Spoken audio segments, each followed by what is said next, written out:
ನಮಸ್ಕಾರ. ನನ್ನ ಹೆಸರು ವನಿತಾ ಕುರ್ಸೆ. ನಾವು ನಮ್ಮ 3ನೇ ಹಾಗೂ ಕೊನೆಯ ಭಾಗಕ್ಕೆ ಬಂದಿದ್ದೇವೆ. ಈ ಭಾಗದಲ್ಲಿ 2 ವಿಭಾಗಗಳಿವೆ: ಕುರುಕ್ಷೇತ್ರ ಯುದ್ಧ ಮತ್ತು ನಿರ್ಯಾಣ. ಭೀಷ್ಮ ಮೋಕ್ಷ ಹೊಂದುತ್ತಾನೆ. ನೀವು ಈಗಾಗಲೇ ಭೀಷ್ಮನ ಜನನ, ಪ್ರತಿಜ್ಞೆ, ಅಂಬೆಯ ದುರಂತ, ಒಡ್ಡೋಲಗದ ಪಗಡೆ ಆಟ, ದ್ರೌಪದಿಯ ವಸ್ತ್ರಾಪಹರಣ ಪ್ರಕರಣಗಳನ್ನು ಕೇಳಿದಿರಿ. ಮಹಾಭಾರತ ಬಹಳ ವಿಸ್ತಾರವಾದ ಕತೆ. ನಾವು ಬರೀ ಭೀಷ್ಮರಿಗೆ ಸಂಬಂಧಿಸಿದ ಮುಖ್ಯ ಘಟನೆಗಳನ್ನು ಮಾತ್ರ ಆಯ್ಕೆ ಮಾಡಿದ್ದೇವೆ. ಒಂದು ಪ್ರಕರಣ ಇನ್ನೊಂದು ಪ್ರಕರಣಕ್ಕೆ ನಾಂದಿಯಾಯಿತು.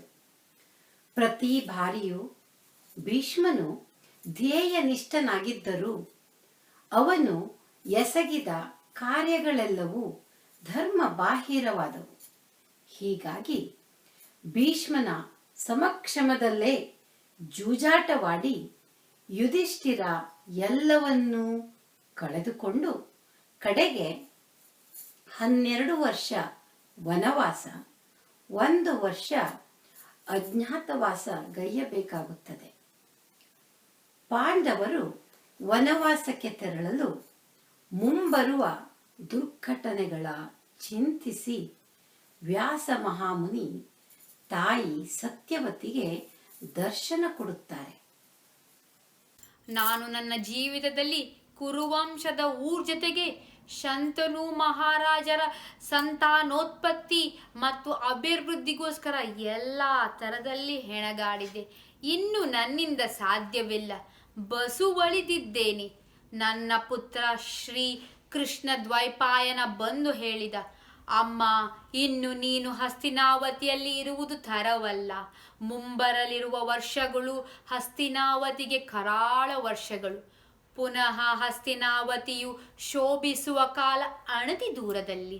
ತಾಯೇ, ಕೈಗೊಳ್ಳು ನಿನ್ನ ವಾನಪ್ರಸ್ಥವನ್ನು. ನಿನ್ನ ಕಡೆಯ ದಿನಗಳನ್ನು ಭಗವಂತನ ಚಿಂತೆಯಲ್ಲಿ ಕಳೆ.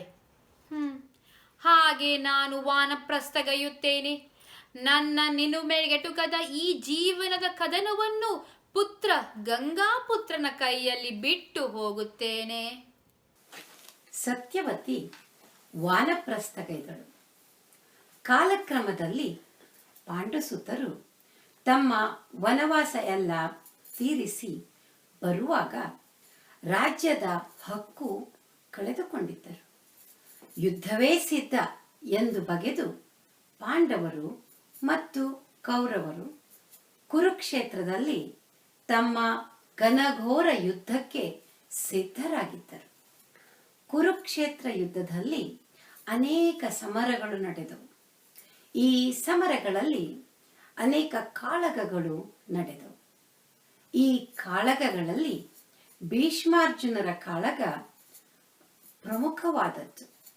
ನಾವೆಲ್ಲ ಈಗ ಕುರುಕ್ಷೇತ್ರದ ರಣಾಂಗಣದಲ್ಲಿ ನೆರೆದಿದ್ದೇವೆ.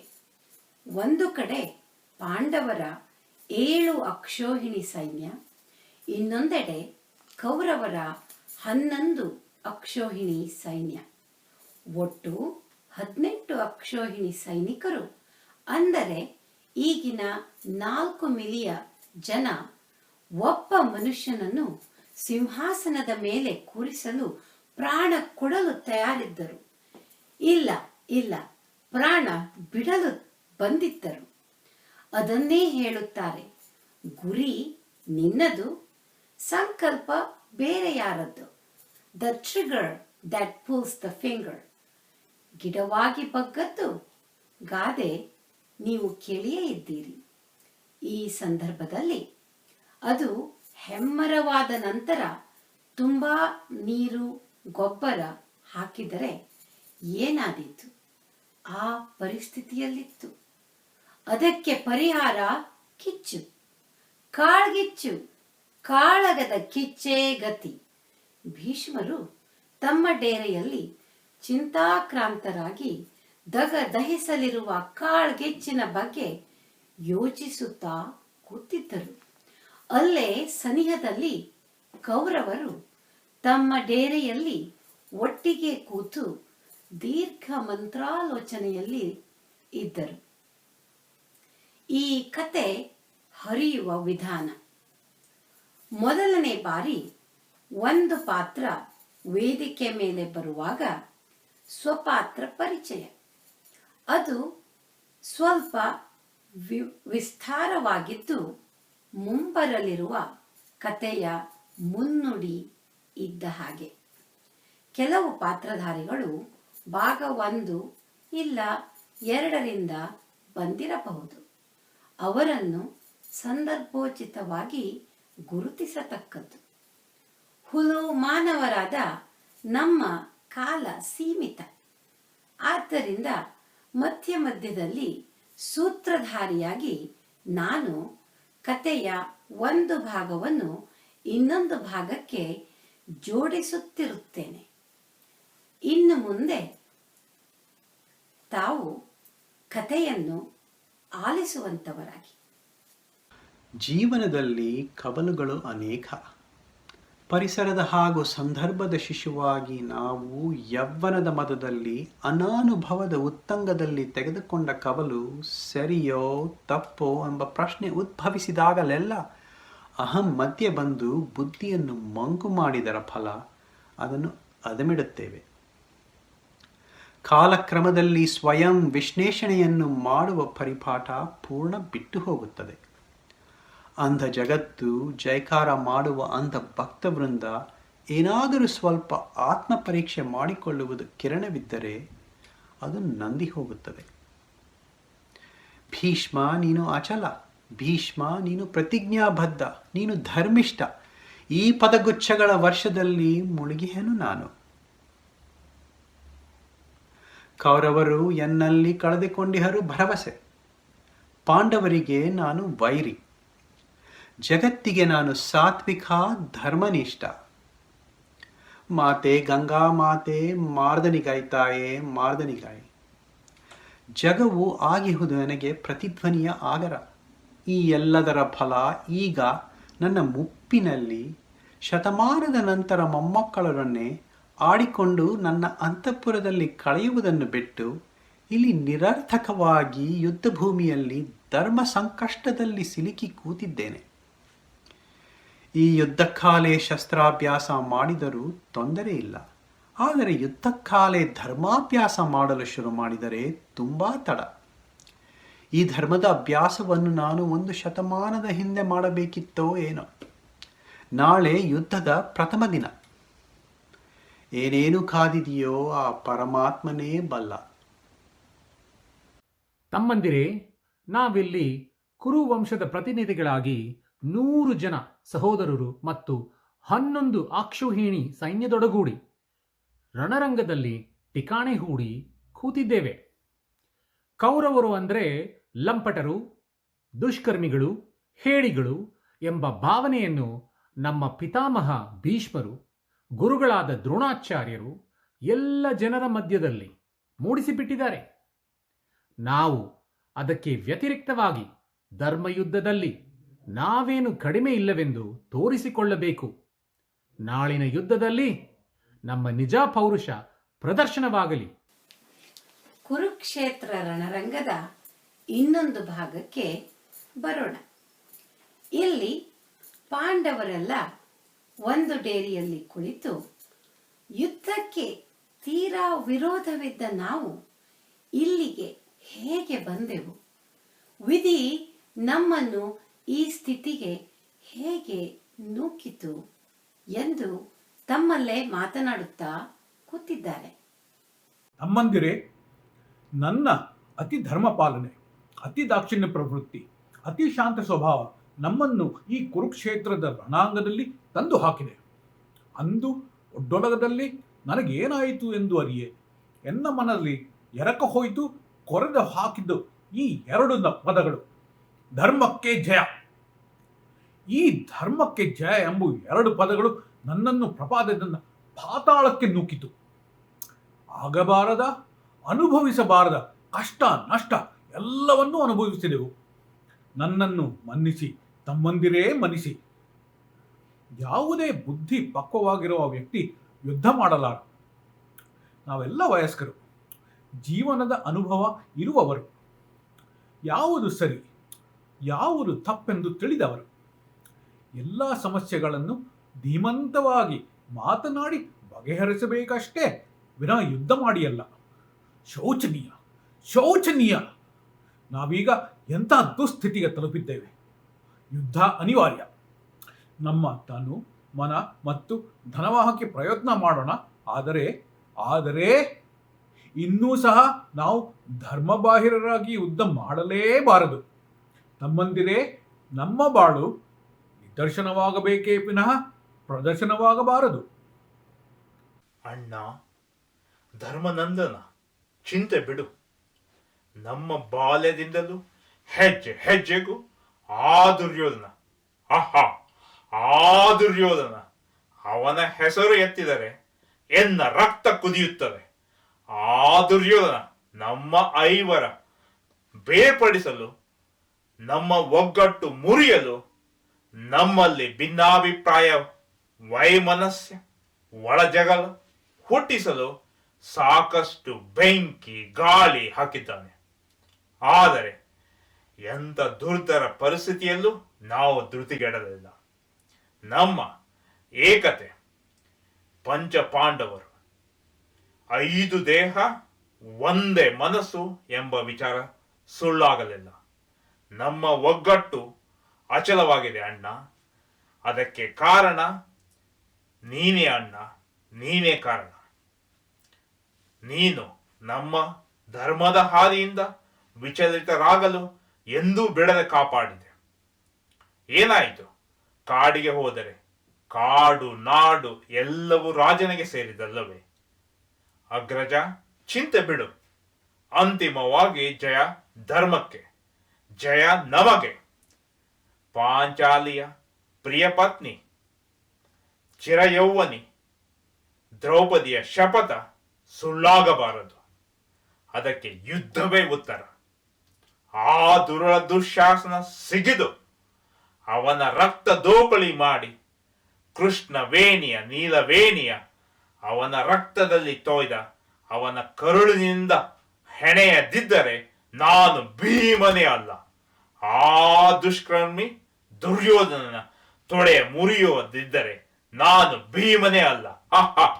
ಭೀಮಣ್ಣ, ತಾಳ್ಮೆ ತಾಳ್ಮೆ. ದೊಡ್ಡಣ್ಣ ಬೇಸತ್ತಿದ್ದಾನೆ, ಶಾಂತವಾಗಿರೋಣ. ಅಣ್ಣ ಧರ್ಮಜ, ನಾವು ನೀನು ಬೇರೆ ಅಲ್ಲ. ನಾವು ಪಂಚಮುಖ ಲಿಂಗವಿದ್ದಂತೆ, ಒಂದೇ ಕಲ್ಲಿನ 5 ಮುಖಗಳು. ಮರದ ಯಾವುದೇ ಕೊಂಬೆಯನ್ನು ಕಡಿದರೂ ಅದರ ಕಾಂಡಕ್ಕೆ ನೋವಾಗುವಂತೆ ನಾವು ಯಾರೇ ಏನೇ ಮಾಡಿದರೂ ಅದಕ್ಕೆ ಪ್ರಾಯಶ್ಚಿತ ನಾವೆಲ್ಲ ಮಾಡಲೇಬೇಕು. ಹುಲು ಮಾನವರಾದ ನಾವೆಲ್ಲ ಒಂದು ವ್ಯಸನೀಯ ನ್ಯೂನತೆಯಿಂದ ಬಳಲುತ್ತಿದ್ದೇವೆ. ನನಗೆ ಸ್ತ್ರೀ ವ್ಯಾಮೋಹ, ನಮ್ಮ ವಾಯುಪುತ್ರನಿಗೆ ಪಂಚಪರಮಾನ್ನದ ವ್ಯಾಮೋಹ, ನಿನಗೆ ಜೂಜಿನ ವ್ಯಾಮೋಹ. ಈ ವ್ಯಸನಗಳು ನಮ್ಮನ್ನು ಬಾಲ್ಯದಿಂದಲೂ ಕಾಡಿವೆ, ನಾಡಿನಲ್ಲೂ ಕಾಡಿನಲ್ಲೂ ಕಾಡಿವೆ. ಇದರಿಂದ ವಿಮುಕ್ತಿ ಎಂದರೆ ಅದನ್ನು ಅರಿತು ಒಬ್ಬರಿಗೊಬ್ಬರು ಆಸರೆ ನಿತ್ತು ತಾಳ್ಮೆಯಿಂದ ಮುಂದುವರಿಯುವುದು ವಿನಃ ಆತ್ಮನಿಂದನೆಯಲ್ಲಿ ತೊಡಗುವುದು ಬೇಡ. ನಾವು ಮರೆಯಬಾರದು, ಈ ಕುರುಕ್ಷೇತ್ರ ಮಹಾಯುದ್ಧ ಅಂತಿಮ ಸೂತ್ರಧಾರಿ ನಾವ್ಯಾರೂ ಅಲ್ಲ. ಎಲ್ಲರನ್ನು ಕಾಯುವ ಹರಿ ಶ್ರೀಕೃಷ್ಣ ನಮ್ಮ ಕಡೆ ಇರಲು ಇನ್ಯಾವುದರ ಚಿಂತೆ ನಮಗೆ? ಕಡೆಯದಾಗಿ ಪಾಂಡವರ ಪರವಾಗಿ ಅವರ ಹೋರಾಟದಲ್ಲಿ ಕೈಗೂಡಿಸಲು ಬಂದ ರಾಜರುಗಳ ಠಿಕಾಣಿ ಕಡೆಗೆ ಗಮನ ಹರಿಸೋಣ. ಅನೇಕ ರಾಜರುಗಳಲ್ಲಿ ನಮ್ಮ ಗಮನ ದೃಪದ ಮಹಾರಾಜನ ಪರಿವಾರದೆಡೆಗೆ ಹರಿಸೋಣ. ನಮ್ಮ ಆಸಕ್ತಿ ಭೀಷ್ಮನ ದುರಂತ ಜೀವನವನ್ನು ಗುರುತಿಸುವುದು, ಅದು ಹೇಗೆ ಆಯಿತು, ಯಾಕೆ ಆಯಿತು ಎಂದು ವಿಮರ್ಶಿಸುವುದು. ಇಲ್ಲಿ ದೃಪದನ ಡೇರೆಗಳ ಸಮೂಹದಲ್ಲಿ ಏನಾಗುತ್ತಿದೆ ಎಂದು ಹೋಗಿ ನೋಡೋಣ. ಹಸ್ತಿನಾವತಿಯ ನೆರೆಯ ರಾಜ ದೃಪದ ಮಹಾರಾಜನು. ಅವನಲ್ಲಿ ಆಶೆ ಶೋಷಿ ಬಂದ. ಅವನ ಹಳೆಯ ಸಹಪಾಠಿ ಶೋಷಿತ ದ್ರೋಣನಿಗೆ ದೃಪದನ್ನು ಆಶ್ರಯ ಕೊಡದೆ ಅವಮಾನ ಮಾಡುತ್ತಾನೆ. ದ್ರೋಣ ಕ್ರೋಧದಿಂದ ಭೀಷ್ಮರ ಆಸರೆ ಬಯಸುತ್ತಾನೆ. ಭೀಷ್ಮರರು ದ್ರೋಣನಿಗೆ ಪರಶುರಾಮರಲ್ಲಿ ಯುದ್ಧ ಶಸ್ತ್ರಾಸ್ತ್ರಗಳು ಕಲಿಯುವ ವ್ಯವಸ್ಥೆ ಮಾಡಿಕೊಡುತ್ತಾರೆ. ಅಧೋಗತಿಯ ಉದ್ಗತಿಗೆ ಬಂದ ದ್ರೋಣ ಕುರುವಂಶದ ಗುರುವಾಗಿ ಸೇರುತ್ತಾನೆ. ಗುರುದಕ್ಷಿಣೆಯಾಗಿ ದೃಪದನು ತನ್ನ ಕಾಲಿಗೆರಗುವಂತೆ ಶಿಷ್ಯರಿಗೆ ಆಚರಿಸುತ್ತಾನೆ. ಅರ್ಜುನಾದಿಗಳು ಸೇರಿ ದೃಪದನ್ನು ಹೆಡೆಮುಡಿ ಕಟ್ಟಿ ತಂದು ದ್ರೋಣದ ಪಾದದಡಿಯಲ್ಲಿ ಹಾಕುತ್ತಾರೆ. ಅವಮಾದಿತನು ಕ್ರೋಧಿತನೂ ಉದ್ಗತನೂ ಆದ ದೃಪದ ದ್ರೋಣ ಭೀಷ್ಮರಲ್ಲಿ ಸೇಡು ತೀರಿಸಿಕೊಳ್ಳೋಗೋಸ್ಕರ ಶಿವನಲ್ಲಿ ಉಗ್ರ ತಪಸ್ಸು ಮಾಡಲಾಗಿ ಶಿವನು ಶಿಖಂಡಿನಿ ಎಂಬ ಹೆಣ್ಣು ಮಗುಗೆ ವರವಾಗಿ ಕೊಟ್ಟನು. ಅವಳೇ ನಾನು ಶಿಖಂಡಿನಿ. ಶಿಖಂಡಿನಿ ಎಂದರೆ ಶಿಖ, ತಲೆ ತುಂಬ ಕೂದಲುಳ್ಳವಳು ಎಂದು. ಆದರೆ ನನ್ನ ಪೂಜ್ಯರಿಗೆ ಒಂದು ಸಂಶಯ. ಅದನ್ನು ಶಿವನಲ್ಲಿ ಭಿನ್ನವಿಸಿಕೊಳ್ಳುತ್ತಾರೆ. ದೇವಾ, ಭೀಷ್ಮರು ರಣರಂಗದಲ್ಲಿ ಒಂದು ಧರ್ಮಯುದ್ಧದಲ್ಲಿ ಎದುರಿಸಿ ಅವರ ಅತ್ತೆಗೆಯಬೇಕಾದರೆ ಆ ವ್ಯಕ್ತಿಗೆ ಶಸ್ತ್ರಾಭ್ಯಾಸ ಆಗಿರಲೇಬೇಕು. ರಣರಂಗ ನುಗ್ಗಲು ಅಧಿಕಾರಯುಕ್ತನಾಗಿರಬೇಕು. ಈ ಹೆಣ್ಣು ಮಗಳಿಂದ ಅದು ಹೇಗೆ ಸಾಧ್ಯ? ಅದಕ್ಕೆ ಶಿವ ಹೇಳಿದ, ಭಕ್ತವತ್ಸಲ, ಅದರ ಚಿಂತೆ ಬಿಡು. ಶ್ರೀಮನ್ನಾರಾಯಣ ಅವತಾರದ ವೇದ್ಯವ್ಯಾಸರ ಅಪೌರೇಶರ ವೇದಗಳ ಸಾರ ಜನಸಾಮಾನ್ಯರಿಗೆ ವೇದವಾಗುವಂತೆ ಬಿತ್ತರಿಪಲು ಹೆಣ್ಣೆ ಎತ್ತಿರುವ ಮಹಾಭಾರತದ ಅನೇಕ ಸ್ವರಗಳ ಜೀವನ ಕಥೆಯಲ್ಲಿ ಇದು ಹೊಂದಿ ಬರುತ್ತದೆ. ನೀನು ಅದರ ಚಿಂತೆ ಬಿಡು ಎಂದು ಹೇಳಿ ಅದೃಶ್ಯನಾದ. ಸಂತೃಪ್ತನಾದ ನನ್ನ ಪಿತಾಶ್ರಯರು ನನ್ನನ್ನು ಹೆಣ್ಣು ಮಗಳಾಗಿ ಬೆಳೆಸಿದರು. ಯೌವನಾವಸ್ಥೆಯಲ್ಲಿದ್ದಾಗ ನಾನು ಒಂದು ದಿನ ನದಿಯ ತೀರದಲ್ಲಿ ಅಡ್ಡಾಡುತ್ತಿರಲು ಒಂದು ಮರದ ಕೊಂಬೆಯ ಮೇಲೆ ಒಂದು ಹೂವಿನ ಹಾರ ಕಂಡಿತು. ನನ್ನ ಪೂರ್ವಜನ್ಮದ ಸ್ಮರಣೆ ಫಲವಾಗಿ ಆ ಹಾರ ಎನ್ನನ್ನು ಆಕರ್ಷಿಸಿತು. ಎನ್ನನ್ನು ಕುತೂಹಲನ ಆಹಾರನಾಗಿ ಮಾಡಿತು.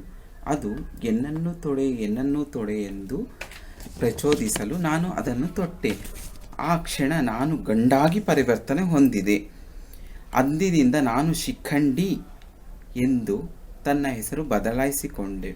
ನನ್ನ ತಂದೆಯವರಿಗೆ ಶಿವನ ಆಶ್ವಾಸನೆ ನೆನಪಾಗಿ ಸಂತೋಷವಾಯಿತು.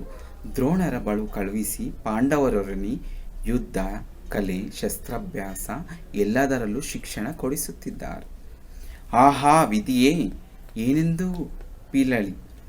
ಭೀಷ್ಮರು ಸೃಷ್ಟಿಸಿದ ಮಹರ್ಷಿಗಳ ಗುಡರ್ಥ ಅರಿಯದ ಹುಲುಮಾನವರು ನಾವು. ಹಾಗೆ ನಾನು ಶಿಖಂಡಿ. ಈಗ ಕುರುಕ್ಷೇತ್ರದಲ್ಲಿ ರಣಶಿಬಿರದಲ್ಲಿ ಅಂಬೆಯಾಗಿ ಗೈದ ಶಪಥ ಪೂರೈಸಲು ಕಂಕಣಬದ್ಧನಾಗಿ ತಯಾರಾಗಿದ್ದೇನೆ. ಮುಂಬರಲಿರುವ ಸಮರದಲ್ಲಿ ಕಾದಿದೆ ಅನೇಕ ಶಪಥಗಳ ಪೂರೈಕೆ, ಅನೇಕ ಕುಣಿಗಳ ಪೂರ್ಣತೆ. ಯುದ್ಧದ ಆರಂಭದಲ್ಲಿ ಸೈನಿಕರ ಬೀಡಿನ ಸಾಂದ್ರತೆ ಹೆಚ್ಚಳ ಇರುವುದರಿಂದ ಅಸ್ತ್ರಪ್ರಯೋಗದ ಪ್ರಹರ ಪರಿಣಾಮ ಹೆಚ್ಚು. ಹಾಗೆ ಮೊದಲನೇ 9 ದಿನ ಸತತವಾಗಿ ನರಮೇಧ ನಡೆಯುತ್ತದೆ. ಭೀಮ, ಅರ್ಜುನ, ಈ 9 ದಿನಗಳ ನರಬಲಿ ನೋಡಿ ನನಗೆ ರೋಸಿ ಹೋಗಿದೆ. ಆದರೆ ಸಂಧಾನಕ್ಕೆ ಆ ದುರ್ಯೋಧನ ಸಿದ್ಧನೇ ಇಲ್ಲ. ನಾವು ಪಿತಾಮಹ ಭೀಷ್ಮನನ್ನು ವಧಿಸಿದೇ ವಿಧಿ ಇಲ್ಲ. ಇಂಥ ಕಠೋರ ಮಾತುಗಳು ನನ್ನ ಬಾಯಿಯಿಂದ ಬರುತ್ತವೆ ಎಂದು ನಾನು ಎಂದೂ ಗ್ರಹಿಸಿದ್ದಿಲ್ಲ. ಕೃಷ್ಣನನ್ನು ಕೇಳಿದಾಗ ಅವ ನಮಗೆ ಒಂದು ಉಪಾಯ ಹೇಳಿದ್ದಾನಲ್ಲ ಅರ್ಜುನ, ಅದನ್ನು ಹಿಂದೆ ಕಾರ್ಯಗತಗೊಳಿಸುವ. ಸಾಕಾಯಿತು ಈ ಗೋಳಿನ ಬಾಳು. ಹೋಗು ಅರ್ಜುನ, ತಡ ಮಾಡದೆ ಕಾರ್ಯವೆಸಗು. ಪಿತಾಮಹ ಭೀಷ್ಮ ತಮ್ಮ ಮಾತು ಕೊಟ್ಟಂತೆ ಸಹಸ್ರಾರು ಮಂದಿ ಪಾಂಡವರ ಕಡೆಯ ಸೈನಿಕರನ್ನು ವಧಿಸುತ್ತಿದ್ದಾರೆ. ಆದರೆ ಅವರು ನಮ್ಮ ಪ್ರಮುಖ ವೈರಿಗಳನ್ನು ಪಾಂಡವರನ್ನು ಮುಟ್ಟುತ್ತಿಲ್ಲ. ಅವರು ನಮ್ಮ ಸೈನ್ಯದಲ್ಲಿದ್ದರೂ ನಮ್ಮ ಕಡೆ ಯುದ್ಧ ಮಾಡುತ್ತಿಲ್ಲ. ಛೀ.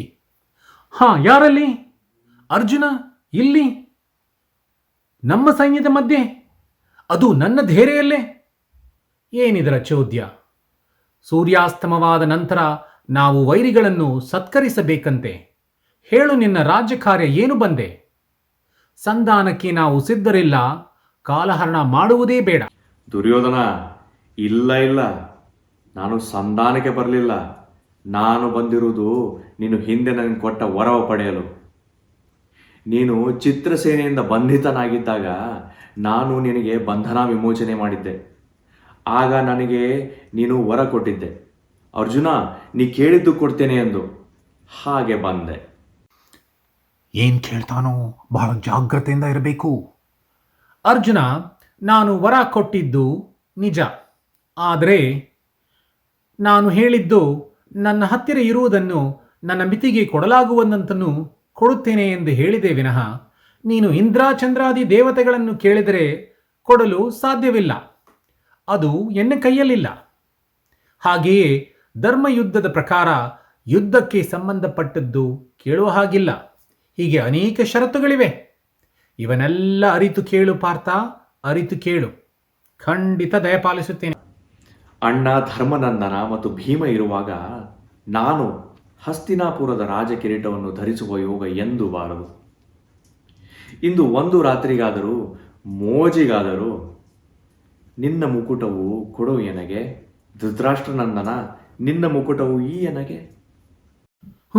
ರಾಜ ಮುಕುಟ, ಹಸ್ತಿನಾವತಿಯ ಕಿರೀಟ, ಹೌದು, ಇದು ನನಗೆ ಕೊಡುವುದು ಸಾಧ್ಯ. ಇದರಲ್ಲಿ ನಾನೇನು ವಿಪತ್ತು ಕಾಣೆ? ತೆಗೆದುಕೋ ಅರ್ಜುನ, ಇದೋ ತೆಗೆದುಕೋ. ಮಧ್ಯರಾತ್ರಿ ಒಳ ಹಿಂದಿರುಗಿಸು.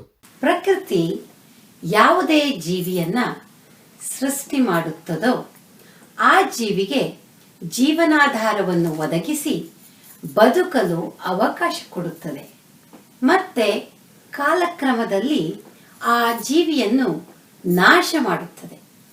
ಲಯಬದ್ಧವಾಗಿ ಪರಿಕ್ರಿಯೆ ನಡೆಯುತ್ತಿರುತ್ತದೆ.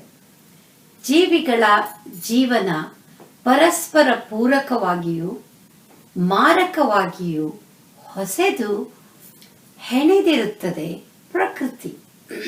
ಯಾವುದೇ ಜೀವಿಗೆ ಜಗತ್ತಿನ ಸಾರ್ವಭೌಮತ್ವ ಇರಕೂಡದು. ಸೃಷ್ಟಿ ಆದದ್ದು ನಶಿಸಿಯೇ ಹೋಗಬೇಕು. ಇಲ್ಲ, ಲಯ ತಪ್ಪಿದರೆ ಶಿವತಾಂಡವ ನೃತ್ಯದಲ್ಲಿ ಭಂಗ ಬರುತ್ತದೆ. ಎಲ್ಲ ಜೀವಿಗಳಲ್ಲಿ ಮಾನವರು, ಈ ಧರಿತ್ರಿಗೆ ಶಾಪಗ್ರಸ್ತರಾಗಿ ಬಂದ ಮಾನವರು ಇತರ ಜೀವಿಗಳ ಅಸ್ತಿತ್ವದ ಸಮತೋಲನವನ್ನ ಹದಗೆಡಿಸಿದ್ದಾರೆ. ಮಾನವರನ್ನು ಹೊರತಾಗಿ ಪ್ರಕೃತಿ ಇತರ ಎಲ್ಲ ಜೀವಿಗಳನ್ನು ಆಹಾರ, ಪ್ರತಿಕೂಲ ಹವೆ, ರೋಗರುಜಿನ ಮತ್ತು ನಿಸರ್ಗದತ್ತ ವೈರಿಗಳಿಂದ ಹತೋಟಿಯಲ್ಲಿಡುತ್ತದೆ. ಮಾನವನು ಈ ಎಲ್ಲ ಅಡಚಣೆಗಳಿಗೆ ಅತೀತವಾಗಿ ಮೀರಲು ಪ್ರಕೃತಿ ಮಾನವರಲ್ಲಿ ಇತರ ಜೀವಿಗಳಲ್ಲಿಲ್ಲದ ದುರ್ಗುಣಗಳನ್ನು ಕೊಟ್ಟು ಸ್ವಯಂ ನಿಗ್ರಹಣದಿಂದ ಮಾನವರ ಸಂತತಿ ನಿಯಂತ್ರಣ ಮಾಡುತ್ತದೆ. ಈ ದುರ್ಗುಣಗಳ ಫಲಶ್ರುತಿಯೇ ಯುದ್ಧ. ಮಾನವ ಸಂತತಿ ನಿಗ್ರಹದ ಅತ್ಯಂತ ಬಲಿಷ್ಠ ಯಂತ್ರ ಯುದ್ಧ. ದ್ವಾಪರವಿರಲಿ, ಕಲಿಯುಗವಿರಲಿ, ಯುದ್ಧಕ್ಕೆ ಮಿಗಿಲಾದ ಪ್ರಬಲ ಜನಸಂಖ್ಯಾ ನಿಯಂತ್ರಕ ಬೇರೊಂದಿಲ್ಲ. ಜಾಗತಿಕ ಯುದ್ಧಗಳು ಇದಕ್ಕೆ ದೊಡ್ಡ ಉದಾಹರಣೆ. ಕೋವಿಡ್ ಕಾಯಿಲೆ 1 ವರ್ಷದಲ್ಲಿ ಹತಗೈಯುವ ಸಂಖ್ಯೆಯನ್ನು 1 ಅಣುಸ್ಫೋಟನೆ ಅರ್ಧ ಗಳಿಗೆಯಲ್ಲಿ ಯಶಸ್ವಿಯಾಗಿ ತಲೆಮಾರು ಜನಾಂಗವನ್ನು ನಶಿಸಿ ಬಿಡುತ್ತದೆ. ಇಲ್ಲಿ ನಮ್ಮ ಕುರುಕ್ಷೇತ್ರ ರಣಾಂಗಣದಲ್ಲಿ ಶಕುನಿಯ ಜೀವನದುದ್ದೇಶ ಕುರುವಂಶ ನಾಶ ಮಾಡುವುದಾದರೆ ಭೀಷ್ಮನದ್ದು ಉಳಿಸುವುದು. ಇಬ್ಬರು ಕೌರವನ ಹಿತೈಷಿಗಳು. ಎಂಥ ವಿಪರ್ಯಾಸ!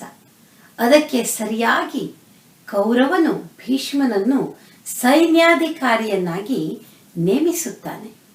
ಇವರಿಬ್ಬರ ಜೀವನದ ಗುರಿ ಮಧ್ಯೆ ನಿರ್ದೋಷಿ ಜನರಾದರೂ ಕಣಿಮೆಯು ಆಧುನಿಕ ಪರಿಭಾಷೆಯಲ್ಲಿ ಹೇಳಬೇಕಾದರೆ ಕ್ಯಾನನ್ ಫಾಡರ್. ಈ 9 ದಿನದಲ್ಲಿ ನನ್ನ ಬಾಣಗಳ ಪ್ರಹಾರಕ್ಕೆ ಸಿಕ್ಕಿದ ಜನ ಲಕ್ಷ ಲಕ್ಷದಂತೆ ನಿರ್ಲಕ್ಷ್ಯವಾಗಿ ಬಿರುಗಾಳಿಗೆ ಸಿಕ್ಕ ಪತಂಗಗಳಂತೆ ಛಿದ್ರ ಛಿದ್ರವಾಗಿ ಹೋದರು. ಏನಿದರ ಅರ್ಥ? ನನ್ನ ಪರಮ ಉದ್ದೇಶ 100 ಮಂದಿ ಕೌರವರನ್ನು ಮತ್ತು 50 ಪಾಂಡವರನ್ನು ಕಾಪಾಡುವುದು, ರಾಜ ಗದ್ದುಗೆ ಅವರಿಗೆ ದಕ್ಕುವಂತೆ ಮಾಡುವುದು. ನನ್ನ ಪ್ರತಿಜ್ಞಾ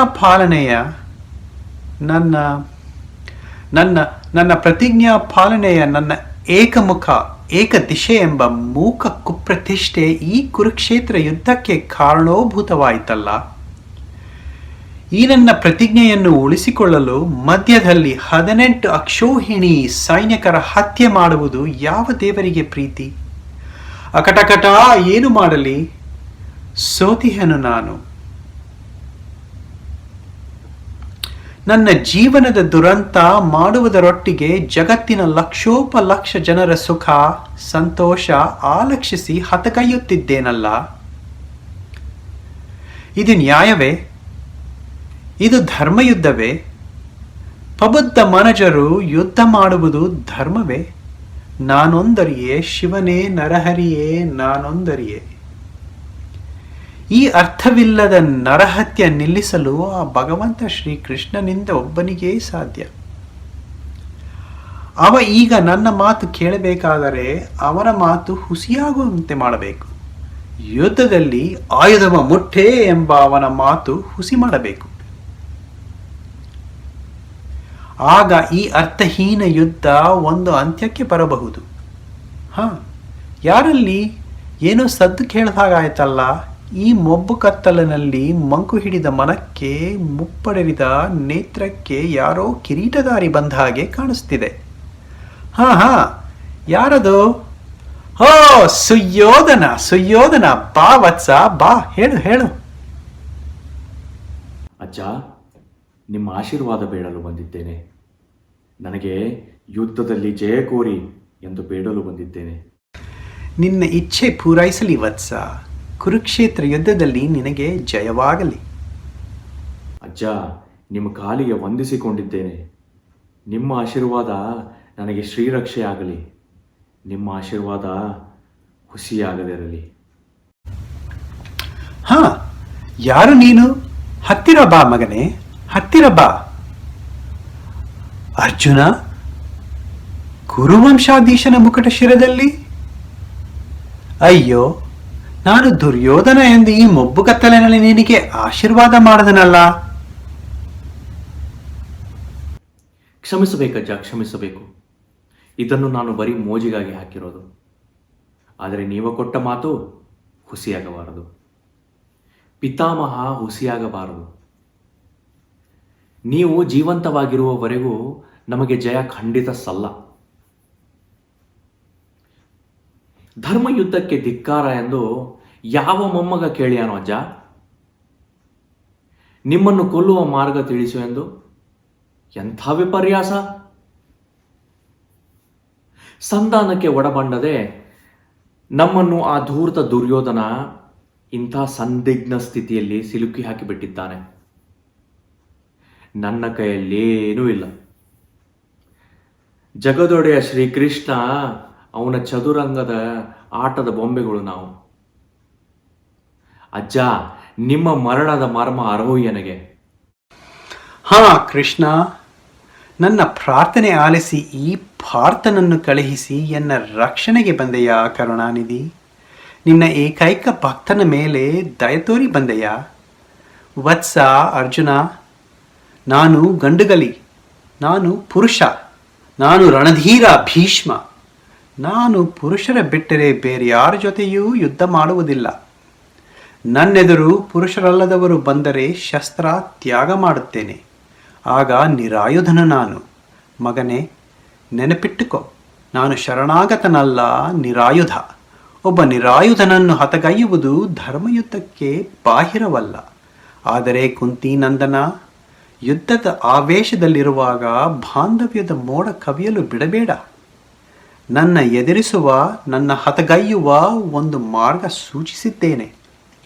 ಆ ಘಳಿಗೆಯಲ್ಲಿ ವಿಚಲಿತನಾದರೆ ಮುಂದೆ ಅಂಥ ಅವಕಾಶ ಸಿಗುವುದು ದುರ್ಧರ.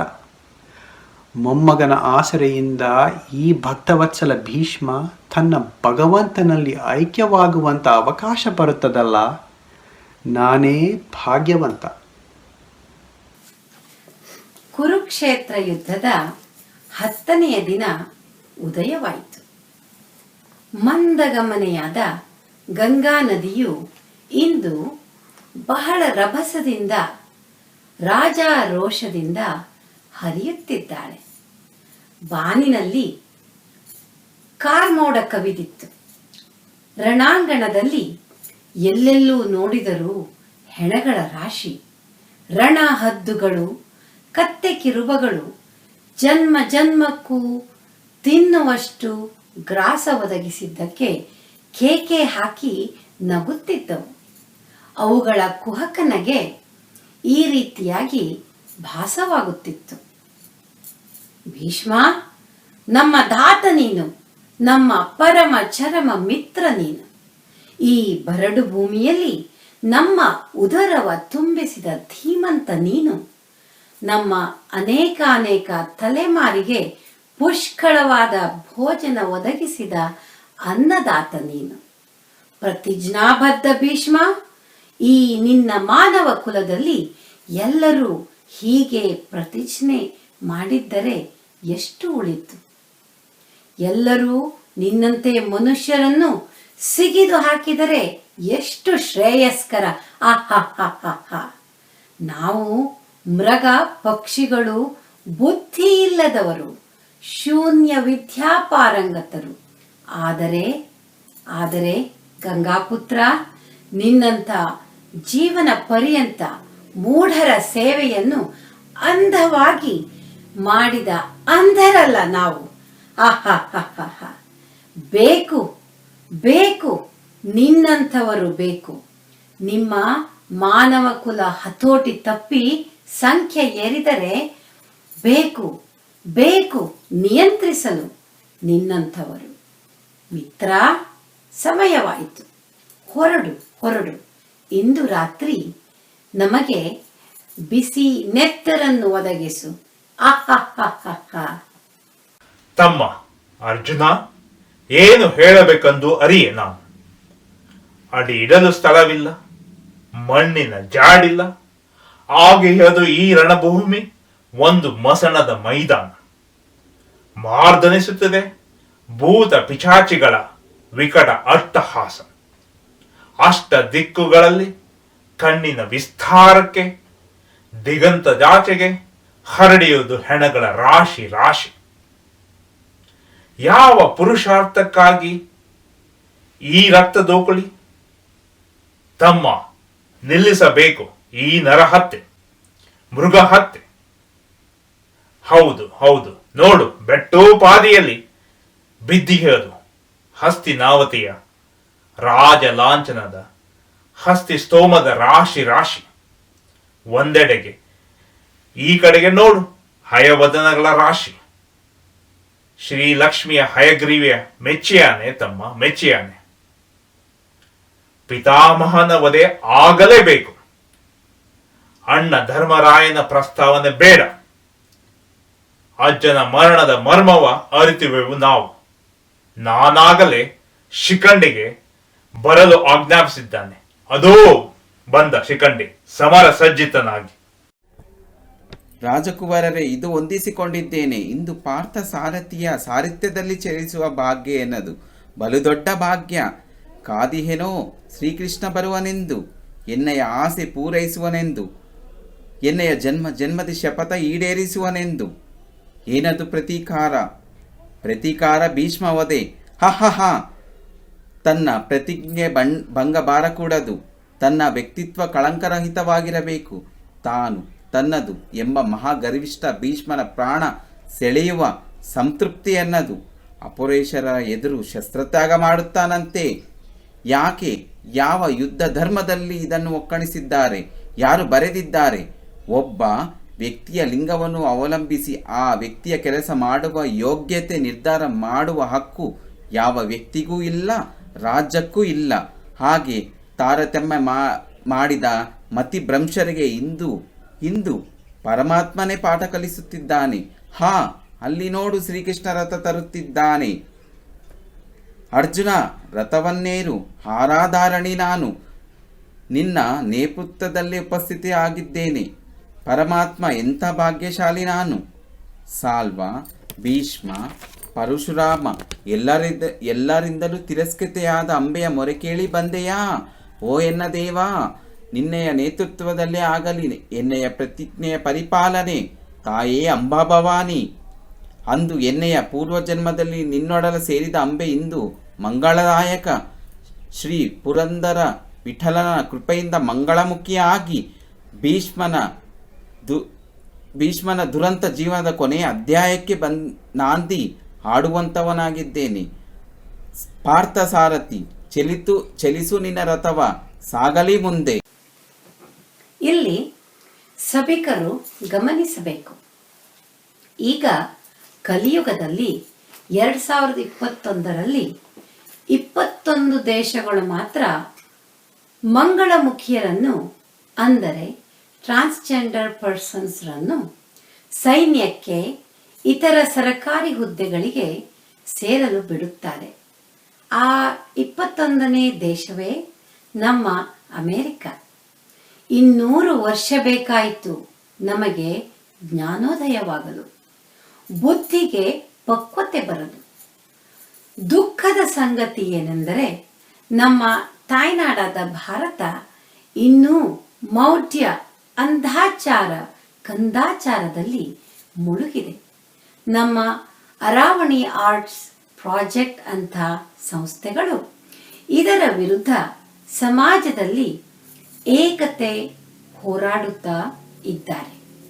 ಅವರಿಗೆ ನಾವು ಅವರ ಪರಿಶ್ರಮಕ್ಕೆ ಯಶಸ್ಸನ್ನು ಕೋರಿ ವಾಪಸ್ಸು ದ್ವಾಪರಕ್ಕೆ ಹೋಗೋಣ. ಕುರುಕ್ಷೇತ್ರ ಯುದ್ಧದ 10ನೆಯ ದಿನದ ರಣಾಂಗಣಕ್ಕೆ ಹೋಗೋಣ. ರಥ ಸಾಗಿತ್ತು, ಮುನ್ನುಗ್ಗಿತ್ತು, ಭೀಷ್ಮನ ಎದುರು ಹೋಗಿ ನಿಲ್ಲಿಸಿದನಾ ಗೋಕುಲನಂದನು. ಹೀಗೆ ಮೆಚ್ಚಿಸಲಿ, ಹೀಗೆ ಅರ್ಚಿಸಲಿ ನಿನ್ನ ಪಿತಾಮಹ. ಬಾಣಂಗಳ ಮೊಳಗೇವೆ, ಕೂರಂಬಗಳ ಆರತಿಗೇವೆ, ಶಂಖದ ಮೊಳಗುವೆ. ಹೇಗೆ ಮರ್ದಿಸಲಿ ನಿನ್ನ, ಹೇಗೆ ಹೇಗೆ ಹೇಗೆ? ಅರ್ಜುನ, ಭಯ ಭೀತಿಯ ಬಿಡು ವತ್ಸ, ಋಣಾನುಬಂಧವ ಬಿಡು. ನಾನು ನಿನ್ನ ಅಜ್ಜನಾದರೆ ನಿನ್ನ ಸಾರಥಿ ನನ್ನ ಪಿತಾಮಹ. ಕೃಪಕಟಾಕ್ಷ ತಗೋ. ನೀನಿ ಲಲಾಟಕ್ಕೆ ಎನ್ನಯ ನಮನ. ಶ್ರೀಕೃಷ್ಣನ ಹಣೆಯಲ್ಲಿ ಧಾರಾಕಾರವಾಗಿ ರಕ್ತಸ್ರಾವ. ದುಮುಕಿದನ ದೇವಕಿ ನಂದನ ಈ ಧರೆಯ ದೊರೆ, ಧುಮುಕಿದನ ರಣರಂಗದ ಮಧ್ಯೆ ಚಕ್ರದ ರಥವ ಕಾಲ ಚಕ್ರವ ಕೈಯಲ್ಲಿ ಪಿಡಿದು ಯುದ್ಧದಲ್ಲಿ ಶಸ್ತ್ರವ ತೊಡಲಾರನೆಂದ ಕೃಷ್ಣ ಈ ಭಕ್ತನ ಮುಕ್ತಿಗೆ ತನ್ನ ಶಪಥವ ಮುರಿದನೆ. ದೇವ, ಧನ್ಯನಾದೆನು ನಾನು, ಧನ್ಯನಾದೆನು. ಇದು ಶಿರಬಗೆಸಿದ್ದೇನೆ, ಕರುಣಿಸು ಈ ನಿನ್ನ ಹತಭಾಗ್ಯ ಮೊಮ್ಮಗನಿಗೆ ಮುಕ್ತಿಯ. ಯದಾ ಯದಾ ಹಿ ಧರ್ಮಸ್ಯ ಗ್ಲಾನಿರ್ಭವತಿ ಭಾರತ ಅಭ್ಯುತ್ಥಾನಮಧರ್ಮಸ್ಯ ತದಾತ್ಮಾನಂ ಸೃಜಾಮ್ಯಹಂ ಪವಿತ್ರಾಣಾಯ ಸಾಧೂನಾಂ ವಿನಾಶಾಯ ಚ ದುಷ್ಕೃತಾಂ ಧರ್ಮ ಸಂಸ್ಥಾಪನಾರ್ಥಾಯ ಸಂಭವಾಮಿ ಯುಗೇ ಯುಗೇ. ಯಾವಾಗ ಧರ್ಮದ ಅವನತಿಯಾಗುವುದೋ, ಅಧರ್ಮದ ಉನ್ನತಿಯಾಗುವುದೋ, ಆಗ ನಾನು ಅವತರಿಸುತ್ತೇನೆ. ಸೃಜನರ ರಕ್ಷಣೆಗಾಗಿ, ದುಷ್ಟರ ವಿನಾಶಕ್ಕಾಗಿ ಮತ್ತು ಧರ್ಮದ ಸಂಸ್ಥಾಪನೆಗಾಗಿ ಯುಗ ಯುಗದಲ್ಲೂ ಅವತರಿಸುತ್ತೇನೆ. ಪಿತಾಮಹ ಭೀಷ್ಮ, ಈ ಧರಿತ್ರಿಯಲ್ಲಿ, ಈ ದ್ವಾಪರ ಯುಗದಲ್ಲಿ ನೀನು ಎನ್ನಯ ಪಿತಾಮಹ, ನನ್ನ ಹಿರಿಯ. ಆದ್ದರಿಂದ ಇದೋ ನಿನಗೆ ವಂದಿಸಿಕೊಂಡಿದ್ದೇನೆ. ಇಲ್ಲ ಭೀಷ್ಮ, ನಾನು ವಚನಭ್ರಷ್ಟನಾಗಲಿಲ್ಲ. ಆಯುಧವ ಪಿಡಿಯೇ ಎಂದೆ. ಎಲ್ಲಿದೆ ನನ್ನ ಕೈಯಲ್ಲಿ ಆಯುಧ? ನನ್ನ ಕೈಯಲ್ಲಿರುವುದು ರಥದ ಚಕ್ರ, ಸುದರ್ಶನ ಚಕ್ರವಲ್ಲ. ಹೌದು, ಚಕ್ರಪಾಣಿಯಾದ ನಾನು ವಚನಭ್ರಷ್ಟನಾಗಲಿಲ್ಲ. ಆದರೆ ಹೇ ಭಕ್ತವತ್ಸಲ, ಧರೆಯಲ್ಲೂ ನಾನೇ, ಆಗಸದಲ್ಲೂ ನಾನೇ, ನಿನ್ನಲ್ಲೂ ನಾನೇ, ಆ ಅಗಸನಲ್ಲೂ ನಾನೇ. ಹೀಗೆ ಕಂಬಜನಕನೂ ಬಿಂಬರೂಪಿಯೂ ಆದ ನನಗೆ ನಿನ್ನನ್ನು ವಧಿಸಲು ಶಸ್ತ್ರ ಧರಿಸಬೇಕೇ? ಹೇಳು ಪಿತಾಮಹ, ಹೇಳು. ಬರೇ ಕಣ್ಣಿನ ಓರೆ ನೋಟದಿಂದ ಬ್ರಹ್ಮಾಂಡವನ್ನು ಭಸ್ಮ ಮಾಡಬಲ್ಲ ನನಗೆ ಶಸ್ತ್ರ ಧರಿಸಬೇಕೇ? ಇಲ್ಲ ಇಲ್ಲ, ನನ್ನಿಂದ ವಧೆಯಾಗುವ ಭಾಗ್ಯ ನಿನಗಿಲ್ಲ. ಅವರವರು ಅವರವರ ಕರ್ಮ ಫಲೇನ ಶಿಕ್ಷೆಯನ್ನು ಪೂರ್ಣ ಅನುಭವಿಸಿಯೇ ತೀರಬೇಕು. ಆದರೆ ನಿನ್ನ ಭಕ್ತಿ, ಶ್ರದ್ಧೆ, ಧ್ಯೇಯ ಪರಿಪಾಲನೆ, ನಿಯತ್ತು ಎಲ್ಲವ ಮೆಚ್ಚಿದೆ. ಹೌದು ಅಜ್ಜ, ನಿನ್ನ ನನ್ನ ಅಂತಿಮ ಸಮ್ಮಿಲನದ ಕಾಲ ಸನ್ನಿಹಿತವಾಯಿತು. ನನ್ನ ವಿಶ್ವರೂಪದ ದರ್ಶನ ಭಾಗ್ಯ ಈ ಭುವಿಯಲ್ಲಿ ಕೆಲವರಿಗೆ ಮಾತ್ರ ಸೀಮಿತ. ಕಂದ, ಇದೋ ನೋಡು ನನ್ನ ಸಾಕ್ಷಾತ್ ರೂಪ. ಸ್ವರ್ಗದ ಬಾಗಿಲು ನಿನಗಾಗಿ ತೆರೆದಿದೆ. ಕಾದಿಯಳು ನಿನ್ನಯ ಮಾತೆ, ಆ ಪವಿತ್ರ ಗಂಗಾ ಮಾತೆ ನಿನ್ನನ್ನು ಸ್ವಾಗತಿಸಲೆಂದು. ದುರಂತಮಯವಾದರೂ ನಿನ್ನಯ ಬಾಳು ಈಯದಲ್ಲಿ ಹುಲು ಮಾನವರಿಗೆ ಅನೇಕ ರೀತಿಯಲ್ಲಿ ಮಾರ್ಗದರ್ಶನವಾಗಲಿ, ನಿನಗೆ ಮಂಗಳವಾಗಲಿ. ನಾನಿನ್ನು ತಡ ಮಾಡಲಾರೆ. ಎಲ್ಲವೋ ಕುಂತಿನಂದನ, ಕೊಡು ನಿನ್ನ ಸಾರಥ್ಯದ ಕಡಿವಾಣವ ಶಿಖಂಡಿಯ ಕರದಲ್ಲಿ ಕೊಡು. ಹೂಡು ಬಾಣವ ಪಾರ್ಥ, ಹೂಡು ನಿನ್ನಯ ಪಿತಾಮಹನಿ ಕೊಡು ಮೋಕ್ಷದ ದೀಕ್ಷೆಯ. ಬಂದೇನಾ ಭೀಷ್ಮ, ಬಂದೇನಾ? ಅಂದು ಅಂದು ಎನ್ನಯ ಸ್ವಯಂವರದಿ ವರಿಸುವನೆಂದು ಮೋಸಗೈದು ಅಪೋರೇಶರ ಎದುರು ಶಸ್ತ್ರತ್ಯಾಗ ಮಾಡುವ ನೀನೆಂತ ಮಾನವ? ಭೀಷ್ಮ, ನಿನ್ನ ಅಂತಃಕಾಲದಲ್ಲಾದರೂ ತಿಳಿದುಕೋ. ಜಗತ್ತಿನ ಪ್ರಕೃತಿಯ ಸೃಷ್ಟಿಯಲ್ಲಿರುವುದು 3 ಪ್ರಭೇದಗಳು. ಗಿಡ ಮರಗಳು ಒಂದು, ಕೀಟಿ ಪ್ರಾಣಿ ಪಕ್ಷಿಗಳು ಇನ್ನೊಂದು, ಮತ್ತು ಕಡೆಯದಾಗಿ ಬಂದವರು ನಾವು ಮಾನವರು. ಇತಂಪಿತಂ ಪುರುಷರಿಗೆ ಮೀಸಲಾಗಿರುವ ಕಾರ್ಯವೇನಂತಿಲ್ಲ. ಎಲ್ಲ ಕೆಲಸಗಳಲ್ಲಿ ಎಲ್ಲ ಮಾನವರು ಅವರವರ ಯೋಗ್ಯತಾನುಸಾರಾಗಿ ಮಾಡಬಲ್ಲರು. ಅವರ ಈ ಹಾರವಾಗಲಿ ನಿನ್ನ ಕೊರಳಿಗೆ ಪಾಶ. ಅರ್ಜುನ, ಒಡೆ ಬಾಣ ಒಡೆ. ಭೀಷ್ಮ, ನೋಡು ನೋಡು ಎನ್ನ ನಿಜ ರೂಪವ. ಅಂದು ಸ್ವಯಂವರದಿಂದ ಮೋಸದಿಂದ ಅಪಹರಿಸಿದೆ ಎನ್ನನು, ನಂತರ ತಿರಸ್ಕರಿಸಿದೆ ಎಲ್ಲ ಧರ್ಮದ ಹೆಸರಲ್ಲಿ. ಅದಕ್ಕಿಂತ ಜಾಸ್ತಿ ನಿನ್ನ ಕುಪ್ರತಿಷ್ಠೆ, ನಿನ್ನ ಅಹಂನಿಂದ ಮೊಳೆತ ಆ ಪ್ರತೀಕಾರದ ಆ ದ್ವೇಷ ಈಗ ನಿನ್ನನ್ನೇ ನುಂಗಿತು. ಇದು ಲೋಕಕ್ಕೆ ಒಂದು ಪಾಠವಾಗಲಿ. ಒಬ್ಬ ಸ್ತ್ರೀ ಘಾತಕಿ ಅವನು ಮಾಡಿದ ಅಪರಾಧಕ್ಕೆ ತಕ್ಕ ಶಿಕ್ಷೆ ತಿಂದೇ ತೀರುತ್ತಾನೆ. ಜಯ ಅಂಬಾ ಭವಾನಿ. ಅಂಬೆ ಅಂಬೆ, ಮನ್ನಿಸನ್ನ ಅಪರಾಧವ. ಸಿದ್ಧನಿದ್ದೇನೆ ಶಿಕ್ಷೆ ಅನುಭವಿಸಲು. ಪಾರ್ಥ ಹೊಡೆ. ಶಿಖಂಡಿಯ ಹೂಡು ಬಾಣವ ಪಾರ್ಥ, ಹೊಡಿ ಬಾಣವ ಪಾರ್ಥ ಅರ್ಜುನನನ್ನು ಎಚ್ಚರಿಸಿತು. ಪಿತಾಮಹ ಭೀಷ್ಮನು ಹೇಳಿದ ವಾಕ್ಯ ಗಾಂಧೀವಿಗೆ ನೆನಪಾಯಿತು. ಆಗ ನಿರಾಯುಧ ನಾನು, ಮಗನೇ ನೆನಪಿಟ್ಟುಕೋ, ನಾನು ಶರಣಾಗತ ಅಲ್ಲ, ನಿರಾಯುಧ. ಭೀಷ್ಮನು ಅತಿರಥರಲ್ಲಿ ಮಹಾರಥಿಕ. ಮನಸ್ಸು ಮಾಡಿದರೆ ಶಸ್ತ್ರರಹಿತವಾಗಿಯೂ ಅರ್ಜುನನನ್ನು ನಿಗ್ರಹಿಸಬಲ್ಲ ಪರಾಕ್ರಮಿ. ಎಂಥ ಕೊನೆಗಳಿಗೆಯಲ್ಲೂ ಎಂಥ ವಯಸ್ಸಲ್ಲೂ ಸಾವು ಯಾರಿಗೂ ಅಪ್ಯಾಯಮಾನವಲ್ಲ. ಬುದ್ಧಿ ಹೇಳುತ್ತದೆ ಬಿಡು ಬಿಡು, ಆದರೆ ಬುದ್ಧಿಗಿಂತ ಮಿಗಿಲಾದ ನಮ್ಮ ಪರಾವರ್ತಿಕ ಪರಿಕ್ರಿಯೆ ಬಿಡಲು ಒಪ್ಪುವುದಿಲ್ಲ. ಆದ್ದರಿಂದ ಭೀಷ್ಮನು ಅರ್ಜುನನಿಗೆ ಎಚ್ಚರಿಸಿದ್ದು, ಬುದ್ಧಿಗೆ ಮಡಿದು ಶಸ್ತ್ರತ್ಯಾಗ ಮಾಡಿ ಮತ್ತೆ ಸ್ವಯಂ ರಕ್ಷಣಾ ಪ್ರತಿಕ್ರಿಯೆ ಬರುವ ಮುನ್ನ ಪಾರ್ಥ ನನ್ನ ವಧಿಸು. ಹಾಗೆ ಅರ್ಜುನ ಮಹಾ ಉಗ್ರವಾದ ಅಸ್ತ್ರ ಪ್ರಯೋಗ ಮಾಡುತ್ತಾನೆ. ಭೀಷ್ಮ ಕೆಳಗುರುಳುತ್ತಾನೆ. ಬಾಣಕ್ಕೆ ಮಣಿದ ಪಿತಾಮಹ ಶರಶಯನಿಯಾಗಿ ರಣಾಂಗಣದಲ್ಲಿ ಪವಡಿಸಿದ್ದಾನೆ. ಯುದ್ಧ ನಿಂತಿದೆ. ಪಾಂಡವರೆಲ್ಲ ಒಂದು ಕಡೆ, ಕೌರವರೆಲ್ಲ ಇನ್ನೊಂದೆಡೆ ದುಃಖ ತಪ್ತರಾಗಿ ನೆರೆದಿದ್ದಾರೆ. ಕಂದಮ್ಮಂದಿರ, ನನಗೀಗ ಜ್ಞಾನೋದಯವಾಯಿತು. ಅಂತ್ಯಕಾಲದಲ್ಲಿ ಈ ಭೀಷ್ಮನಿಗೆ ತಾನು ಮಾಡಿದ ತಪ್ಪೆಲ್ಲ ಅರಿವಾಯಿತು. ಅರಿಂದಮ ಶ್ರೀಕೃಷ್ಣನ ಕೃಪೆಯಿಂದ ಎನ್ನೆಯ ಜ್ಞಾನದಾಹ ಅಡಗಿತು. ಗಂಟಲು ಒಣಗಿದೆ. ಈ ರಣರಂಗದಲ್ಲಿ ಎನ್ನೆಯ ದಾಹವ ಹಂಗಿಸುವರು ಯಾರು? ಬಾಯಾರಿಕೆ ಬಾಯಾರಿಕೆ. ಜಯ ಗಂಗಾ ಮಾತೆ, ಹೆತ್ತೊಡಲು ನಿನ್ನಯ ಕಂದಮ್ಮನ ಸಂತೈಸು, ನೀಗಿಸುವವನ ಮನದ ಬಾಯಾರಿಕೆಯ. 100 ಯೋಜನದಾಚೆಯ ಗಂಗೆ ನನ್ನ ಬಾಣದ ಪ್ರಹಾರಕ್ಕೆ ಮಣಿದು ಹೊರಚಿಮ್ಮುತ್ತಾಳೆ. ಬುದ್ಧಿ ಶೂನ್ಯ ದುರ್ಯೋಧನ ಕರ್ಣನನ್ನು ಸೈನ್ಯಾಧಿಪತಿ ಮಾಡಿ ಯುದ್ಧವನ್ನು ಮುಂದುವರೆಸುತ್ತಾನೆ. ಕುರುಕ್ಷೇತ್ರ ಯುದ್ಧದ 17ನೇ ದಿವಸ ಉದಯವಾಗುತ್ತದೆ. ಭೀಮಸೇನನಿಗೆ ಎಲ್ಲಿಲ್ಲದ ತವಕ ಎಂದು. ದುಶ್ಯಾಸನನ ಸಮಹೂರ್ತ ಕೂಡಿ ಬಂದ ದಿನ. ಕೌರವರ ಶಿಬಿರಕ್ಕೆ ದುಶ್ಯಾಸನನ ಅಂತ್ಯಕ್ರಿಯೆಗೆ ಸಿದ್ಧತೆ ಮಾಡಲು ಹೇಳಿ ಕಳಿಸುತ್ತಾನೆ. ಇತ್ತಲಾಗಿ ಯಜ್ಞಸೇನಿಯೋ ರಣಕಾಳಿಯಂತೆ ಬಿಚ್ಚಿದ ಕೆಂಜಡೆಯನ್ನು ಕಟ್ಟಲು ಕಾಯುತ್ತಿದ್ದಾಳೆ.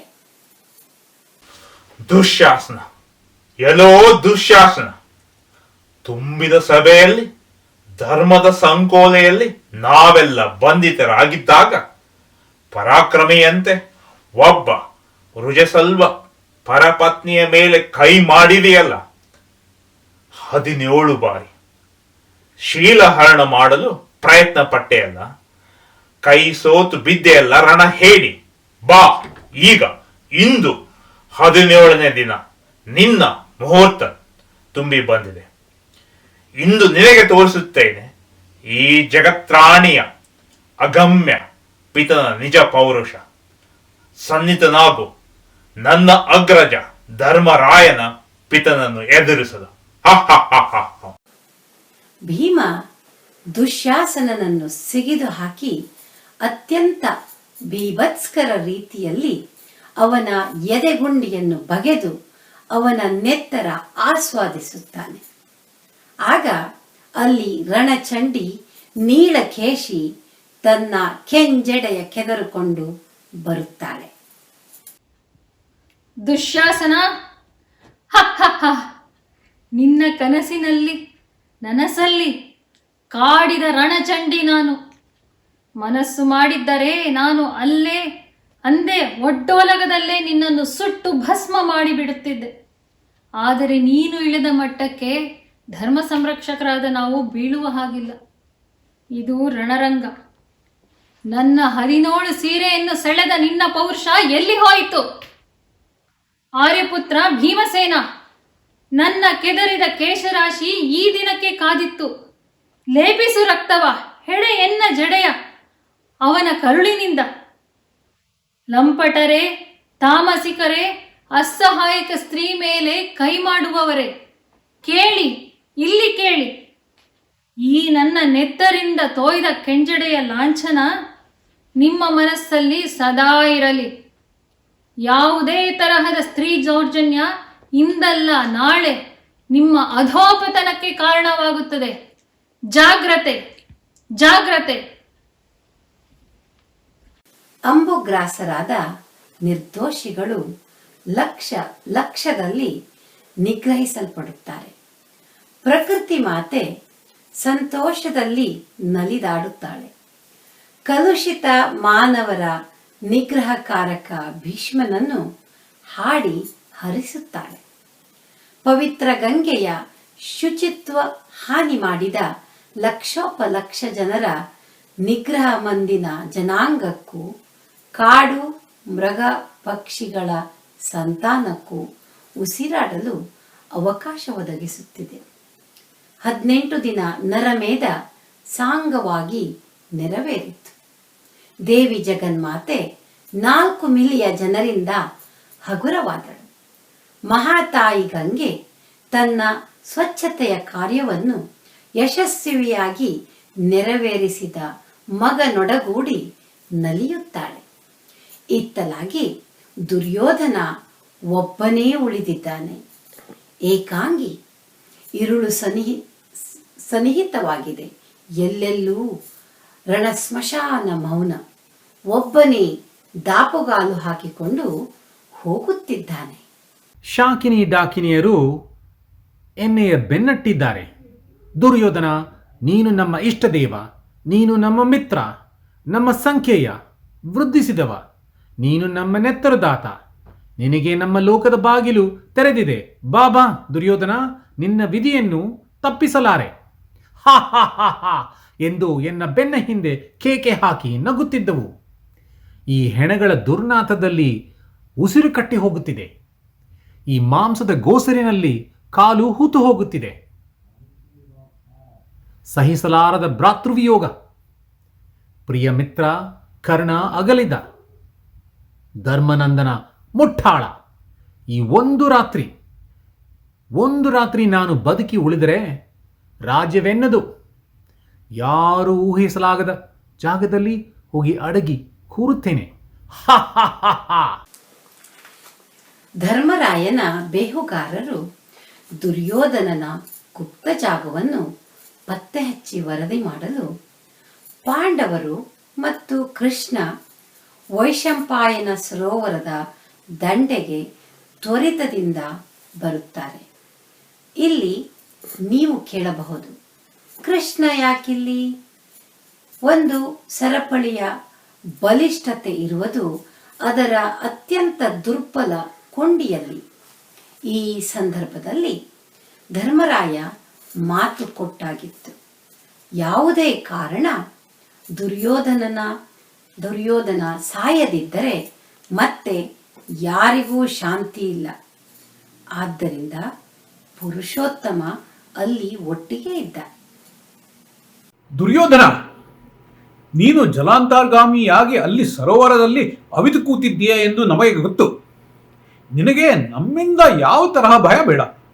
ನಾವು ಮೊದಲು ದಾಯಾದಿಗಳು, ನಂತರ ಹಸ್ತಿನಾಪುರದ ರಾಜ್ಯ ಸಿಂಹಾಸನದ ವಾರಸುದಾರರು. ಇನ್ನೂ ಸಹ ನಾವು ರಾಜಿ ಸಂಧಾನ ಮಾಡಬಹುದು. ನಮ್ಮಲ್ಲಿ ಬಂದಿಹ ವೈಮಸ್ಯ ಕಂದಕವ ಇನ್ನೂ ದಾಟಬಹುದು. ಧರ್ಮದ ಪಥದಲ್ಲಿ ಸಾಗಲು ಇನ್ನೂ ಸಮಯ ಮೀರಿಲ್ಲ.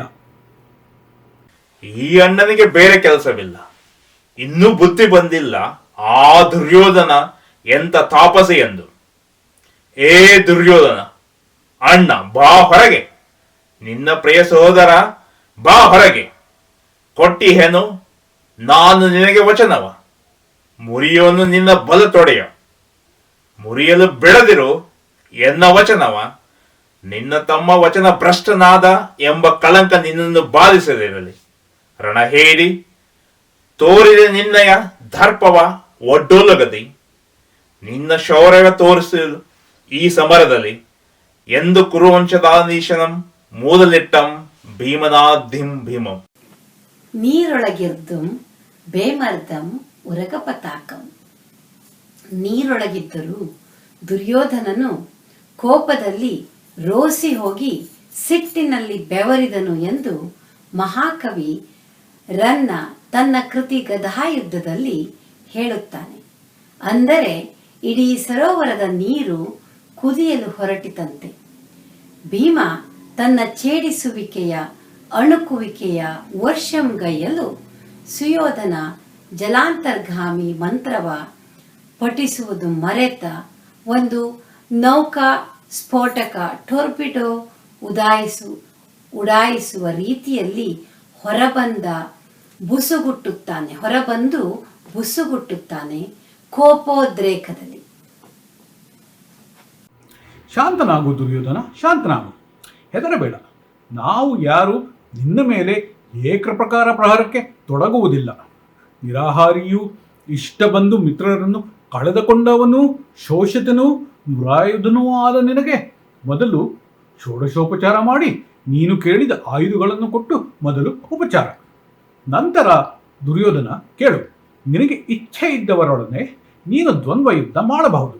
ನೀನು ಅವರನ್ನು ಗೆದ್ದರೆ, ವಧಿಸಿದರೆ ಇಡೀ ಹಸ್ತಿನಾಪುರ ನಿನಗೆ. ನಾವು ಎಂದೂ ಧರ್ಮಬಾಹಿರ ಯುದ್ಧ ಮಾಡತಕ್ಕದ್ದಲ್ಲ. ನೀನು ಧರ್ಮಕ್ಕೆ ವಿರೋಧ ಹೋದೆ ಎಂದು ನಾವು ನಿನ್ನ ಪದದಲ್ಲಿ ಹೋದರೆ ನಮಗೂ ನಿನಗೂ ಏನು ವ್ಯತ್ಯಾಸವಿಲ್ಲವೆಂದಾಗುತ್ತಲ್ಲ ಅಲ್ಲ. ನಾವು ಜಗತ್ತಿಗೆ ಮಾದರಿಯಾಗಿ ಎಂಥ ದುರ್ಧರ ಸಂದರ್ಭದಲ್ಲೂ ಧರ್ಮಯುದ್ಧ, ಧರ್ಮನಿಷ್ಠೆ, ಪರಿಪಾಲನೆಯಿಂದ ವಿಚಲಿತರಾಗಲೇಬಾರದು. ಆರು ಹಿತವರು ನಿನಗೆ ಈ 5ರೊಳಗೆ. ಮತ್ತೆ ನಡೆದ ಭೀಮ ದುರ್ಯೋಧನರ ಗದಾಯುದ್ಧದಲ್ಲಿ ಬಲ ಭೀಮ ದುರ್ಯೋಧನನನ್ನು ತೊಡೆ ಮುರಿದು ಸಿಗಿದು ಹಾಕುತ್ತಾನೆ. ಕುರುವಂಶಾಧೀಶನಂ ಮೂದಲಿಸಿದ ನದಟಂ ಭೀಮನುದ್ಧಾಮ ಭೀಮಂ.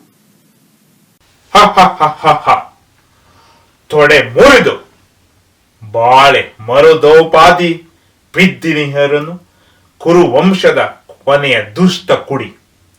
ನಾವು ವೈರಿಗಳಾದರೂ ಅವನಿಗೆ ಎಲ್ಲ ಸಕಲ ಭೋಗಾದಿ ವಸ್ತುಗಳ ಕೊಟ್ಟು ನಿನಗೆ ಬೇಕಾದವರನ್ನು ಚುನಾಯಿಸಿ ಎಂದಾಗ ದರ್ಪದಿಂದ ಎಂದನ್ನು ಆಯ್ಕೆ ಮಾಡಿದ ತಪ್ಪಿಗೆ ಫಲ ತಿಂದ. ಒಂದು ಸಿಂಹಾಸನಕ್ಕೆ ರಕ್ತದ ಸಾಗರವನ್ನೇ ಹರಿಸಿಬಿಟ್ಟೆವು, ಶವಗಳ ಪರ್ವತವನ್ನೇ ನಿರ್ಮಿಸಿಬಿಟ್ಟೆವು. ಎಲ್ಲ ಆ ಕಪಟ ನಾಟಕ ಸೂತ್ರಧಾರಿಯ ಮಹಿಮೆ. ದುರ್ಯೋಧನ ವಧೆಯೊಡನೆ ಕೌರಕುಲದ ಸಂಪೂರ್ಣ ನಿಗ್ರಹಣೆ ಆಯಿತು.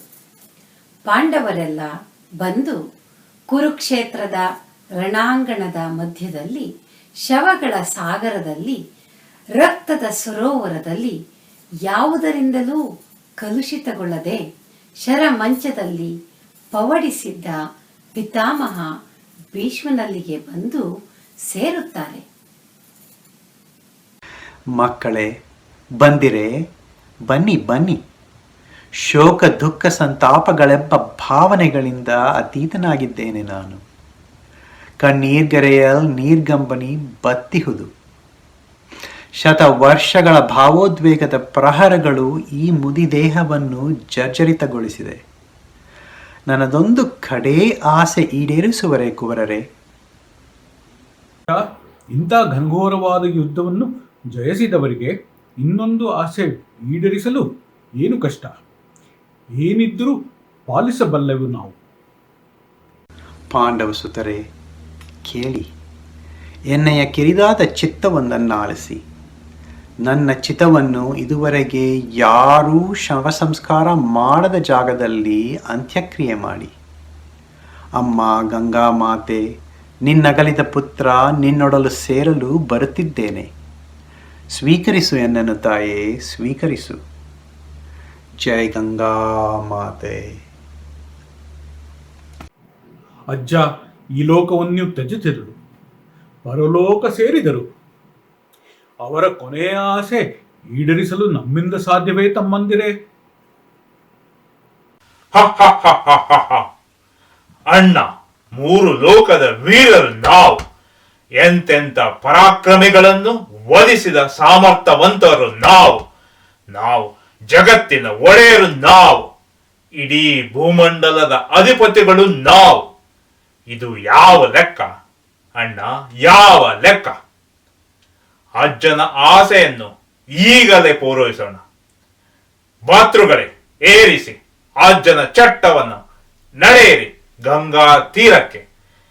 ಆಗಲಿ ಗಂಗಾ ಪುತ್ರನಿಗೆ ತಾಯಿ ಮಗ್ಗುಲಲ್ಲಿ ಅಂತ್ಯ ಸಂಸ್ಕಾರ.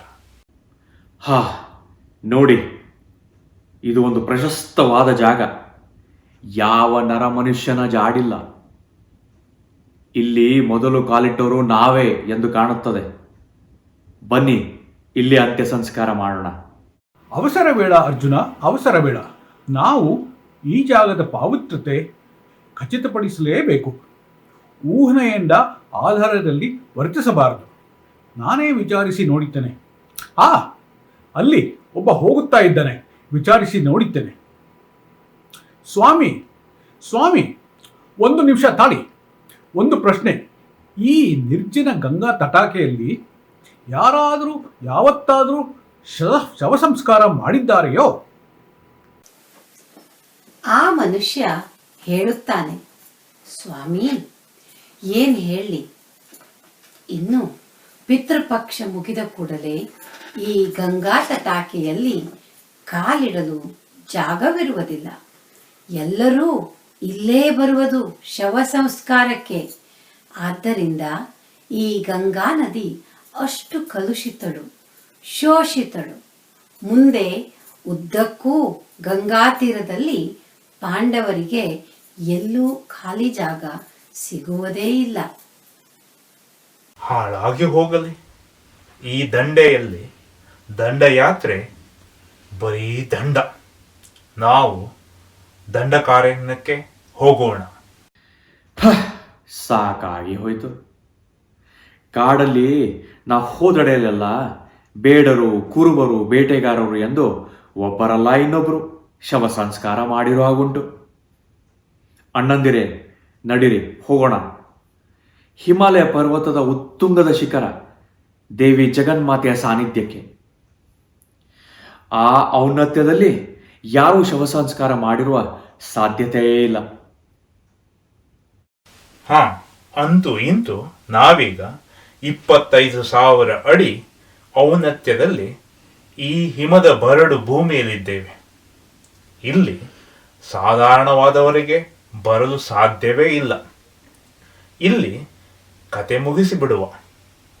ಅಣ್ಣ ಧರ್ಮಜ, ನಿನ್ನ ಮನಸ್ಸಿಗೆ ತೃಪ್ತಿಯಾಗಲು ನೀನು ಎನ್ನ ಪ್ರಶ್ನೆ ಕೇಳು, ನಾನು ಉತ್ತರಿಸುತ್ತೇನೆ. ನಂತರ ಶವ ಸಂಸ್ಕಾರ ಮಾಡೋಣ. ಹಾಗೇ ಆಗಲಿ. ನಾಳೆ ಧರ್ಮರಾಯ ಧರ್ಮ ತಪ್ಪಿದ ಎಂಬ ಅಪವಾದ ಬೇಡ. ಮಹನೀಯರೇ, ಈ ಜಾಗದಲ್ಲಿ ಯಾರಾದರೂ ಯಾವತ್ತಾದರೂ ಹೆಣವನ್ನು ಸುಟ್ಟಿದ್ದಾರೆಯೇ? ಇಲ್ಲ ಇಲ್ಲ. ಬೇಕಾದರೆ ಇವರನ್ನು ಬೇಕಾದರೆ ಕೇಳು. ಇಲ್ವೇ ಇಲ್ಲ. ನಮ್ಮಪ್ಪನಾಣೆ, ಈ ಜಾಗದಲ್ಲಿ ಯಾರು ಸುಳ್ಳುಪಡಲಿಲ್ಲ. ಖಂಡಿತ. ಹಾಗೆಯೋ? ಬಹಳ ಸಂತೋಷ. ಅಜ್ಜನ ಆಸೆ ಈಡೇರಿತು. ಭೀಮ, ಅಗ್ನಿಕುಂಡದಿಂದ ಕೊಡು ಒಂದು ಕೆಂಡವ. ಇಡುವೆನು ಚಿತೆಗೆ ಬೆಂಕಿಯ. ಧರ್ಮನಂದನ, ಪಾಂಡವರೇ, ನಿಲ್ಲಿ ನಿಲ್ಲಿ ನಿಲ್ಲಿ. ನೀವು ನಿಂತಿಹ ಜಾಗದಲ್ಲಿ ಒಬ್ಬ ಭೀಷ್ಮನಲ್ಲ, ಸಹಸ್ರಾರು ಭೀಷ್ಮರು, ಭೀಷ್ಮನನ್ನು ಮೀರಿಸುವಂತ ಸಾವಿರಾರು ಪರಾಕ್ರಮಿಗಳ ಶವ ಸಂಸ್ಕಾರ ಜರುಗಿದೆ. ಈ ಧರಿತ್ರಿಯಲ್ಲಿ ಹಾಯ್ದು ಹೋದ ವೀರ, ಪರಾಕ್ರಮಿ, ಧೀರ, ಶೂರವಂತರಿಗೆ ಹೋಲಿಸಿದರೆ ನೀವೆಲ್ಲ ಒಂದು ಅಣು ರೇಣುವಿಗೆ ಸಮಾನರಲ್ಲ. ಭೀಷ್ಮನಂತಹ ಪಿತಾಮಹನು ನಿಮಗೆಲ್ಲ ತನ್ನ ಪ್ರಾಣವನ್ನೇ ಕೊಟ್ಟ ಅಜ್ಜನ ಕಡೆ ಆಸೆಯನ್ನು ಪೂರೈಸಲಾಗದ ನಿಷ್ಪ್ರಯೋಜಕ ಪಪೌತ್ರರು ನೀವು. ದೂರ ಸರಿಯಿರಿ.